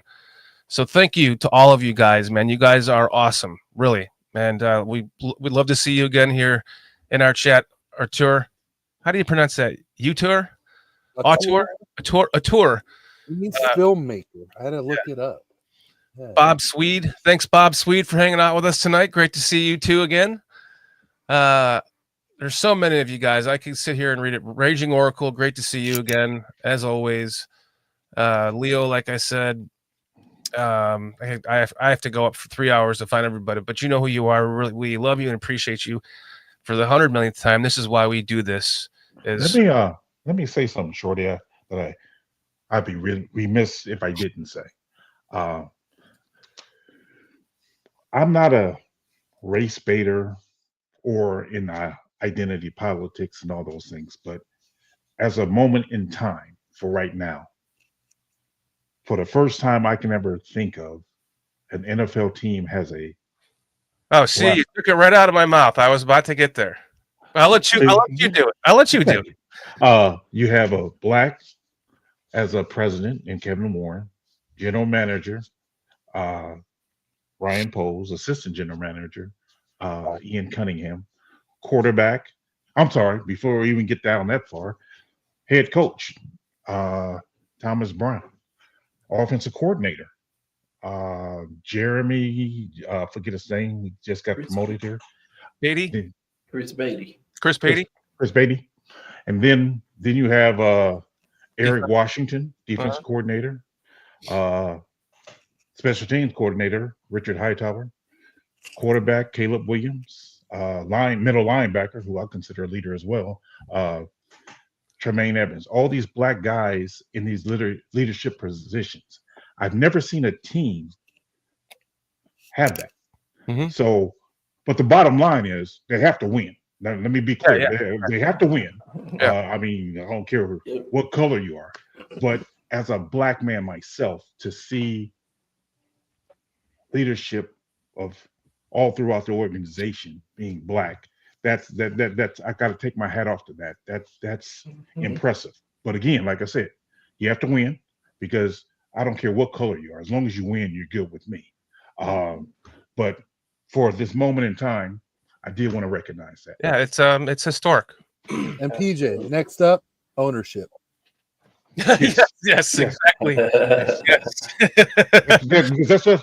That's something we haven't had in the NFL as of yet, is a black owner who's a majority owner. I mean, you have some minority owners, but the majority owner. Mm-hmm.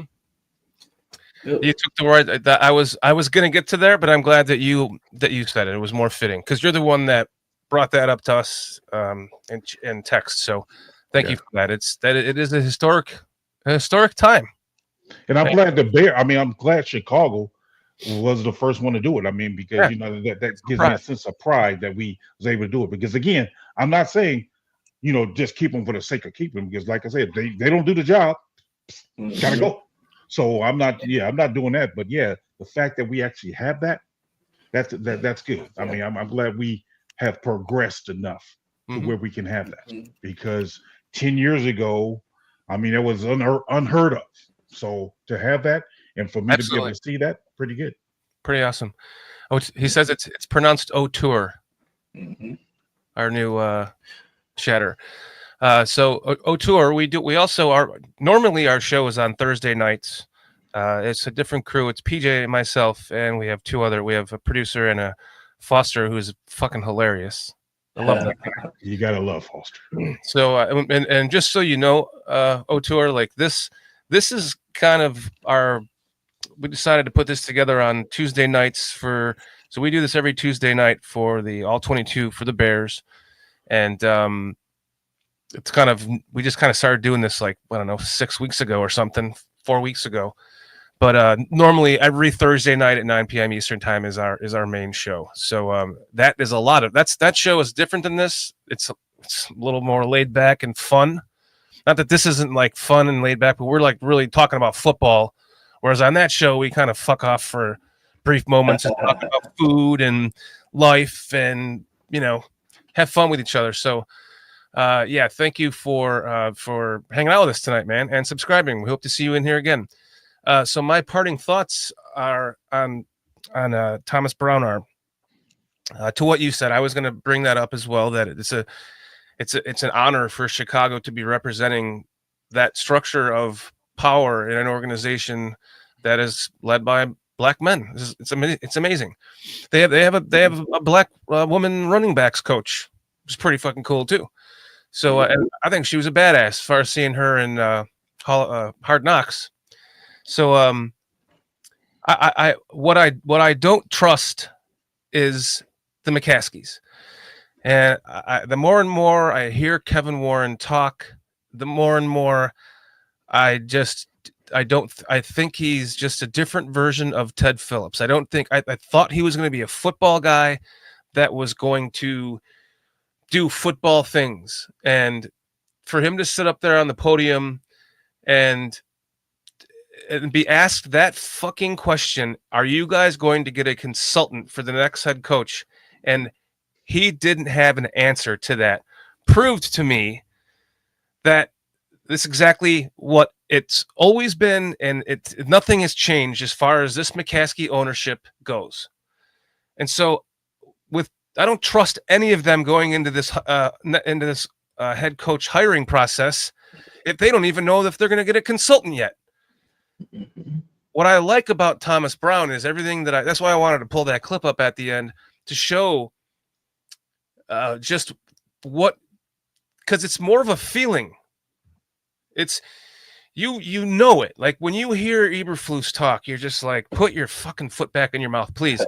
When you hear Nagy talk, you're just like, I mean, that's why I have this fucking clip. I'm not even going to get into that. I have zero thought.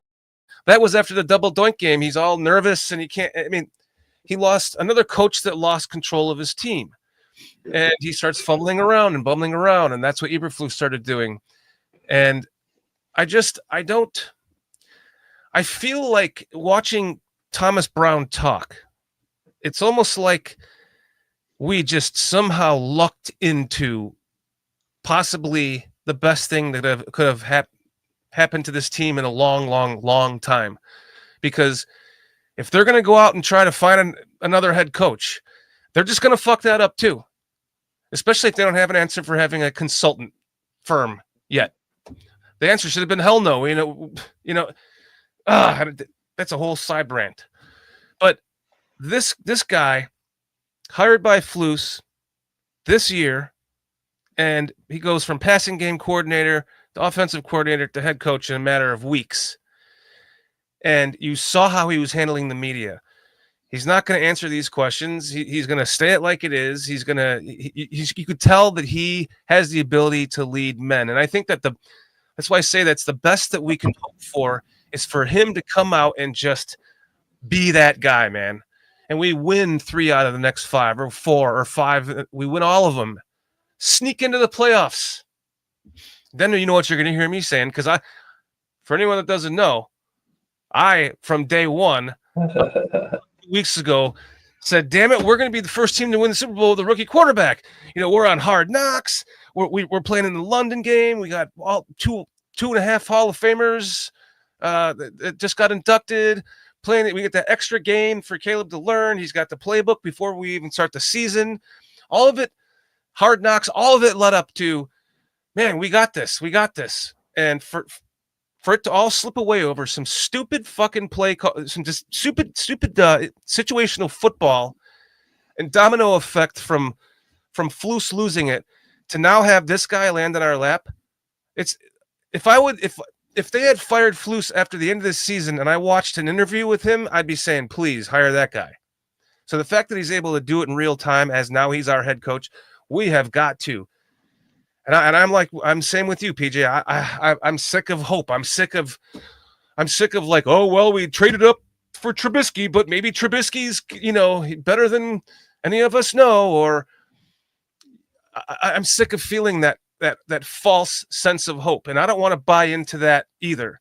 So I'm just going to say that I am rooting for this guy with everything that I have, but I'm not going to go full hope in, because I don't want to. I mean, once we get to that point, I definitely will, of course, but I just don't trust another coaching cycle another coaching hiring cycle.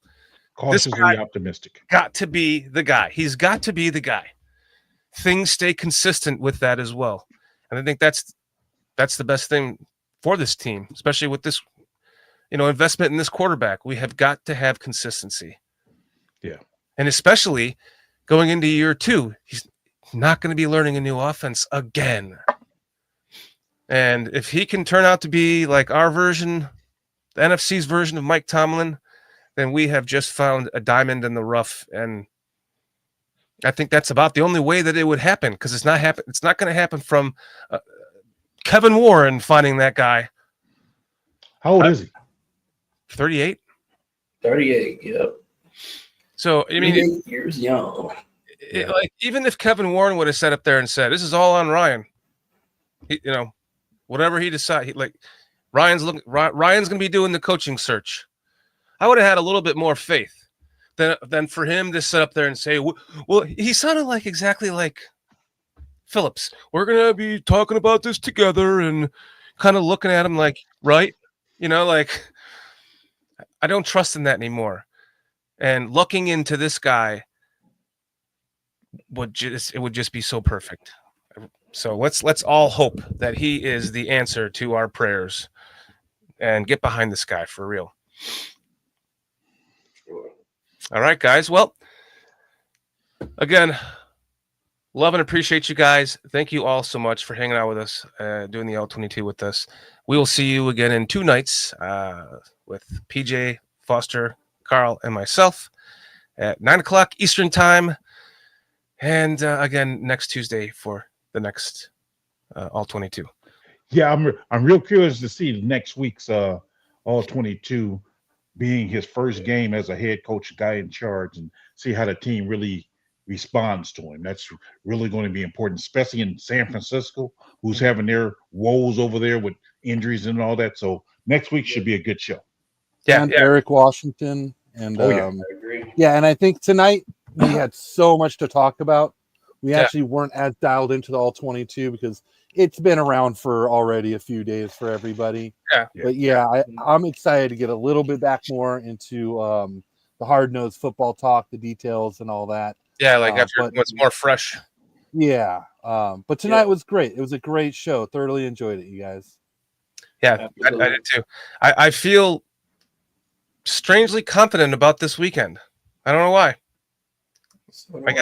I guess I do know why. I think it comes from that coach, and the fact that once you get rid of the poison in the building, per se, for lack of better words, I think that's going to inspire everybody. That could be the spark that they needed. Fuck, we could rattle off 5 in a row, guys. I don't go full. Simmer down, Shorty. Simmer down. Let's start with one game first. You where your feet are. Yeah, I'll stay with my feet. And maybe Thomas Brown can get me to stop wearing my jersey backwards. I know you will if we make the playoffs. Damn right I will. I know you will.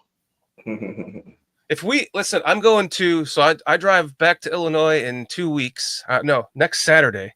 Ooh. And then Jason UK is coming in on the 18th, and then we're all going to 2 games, the Lions game and the Seahawks game. And so if we win this game, these next couple of games, we get to those 2 games and we're at those games and they win them. Yeah, you're gonna be seeing some excited people around Chicago. I know that much. Yeah, that'd be pretty cool. Jason is so bummed. He's coming in for Christmas. My birthday is on Christmas. I turned 50. So he decided to come in from the UK to see his first Bears game. and he's going to stay with us at my family's house. And he, just bummed that this team is out of the playoffs, or so we thought. So if there's some hope, that'll make that a lot more fun. I tell you what. Sure would. Yeah. Looking forward to it. Like I say, we're all re-energized, man. As Yeah. Bears fans, so Yeah. let's embrace it. Let's support these guys. Yet again, we have a reason to watch. We have a reason to be optimistic. And, let's do it. And you can imagine, I mean, like we as fans being energized about it. Can you imagine what the players feel like? Exactly. Mm-hmm. Yep. Mm-hmm. Well, guys, thank you again for your super chats. Thank you all for hanging out with us tonight. We'll see you in two more nights here on BCP. And as we always do here, we're going to end this with a 1, 2, 3. Bears.